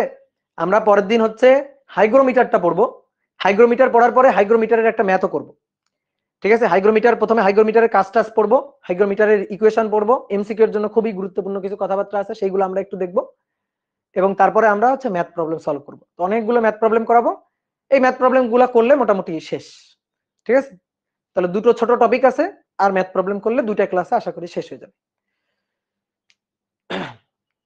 ভাইয়া গত ক্লাসের একটা ম্যাথে প্রবলেম আছে, কোন ম্যাথে প্রবলেম হচ্ছে ডিসকাশন গ্রুপে দিয়ে দাও, ডিসকাশন গ্রুপে দিয়ে দিলেই হয়ে যাবে। ওকে তাহলে বিদায়, আজকে ছুটি। তোমরা আবার অভি দাদারা কিন্তু আবার বইলো টইলো না, বুঝছো? অভি দাদা কিন্তু আমার ধরবে।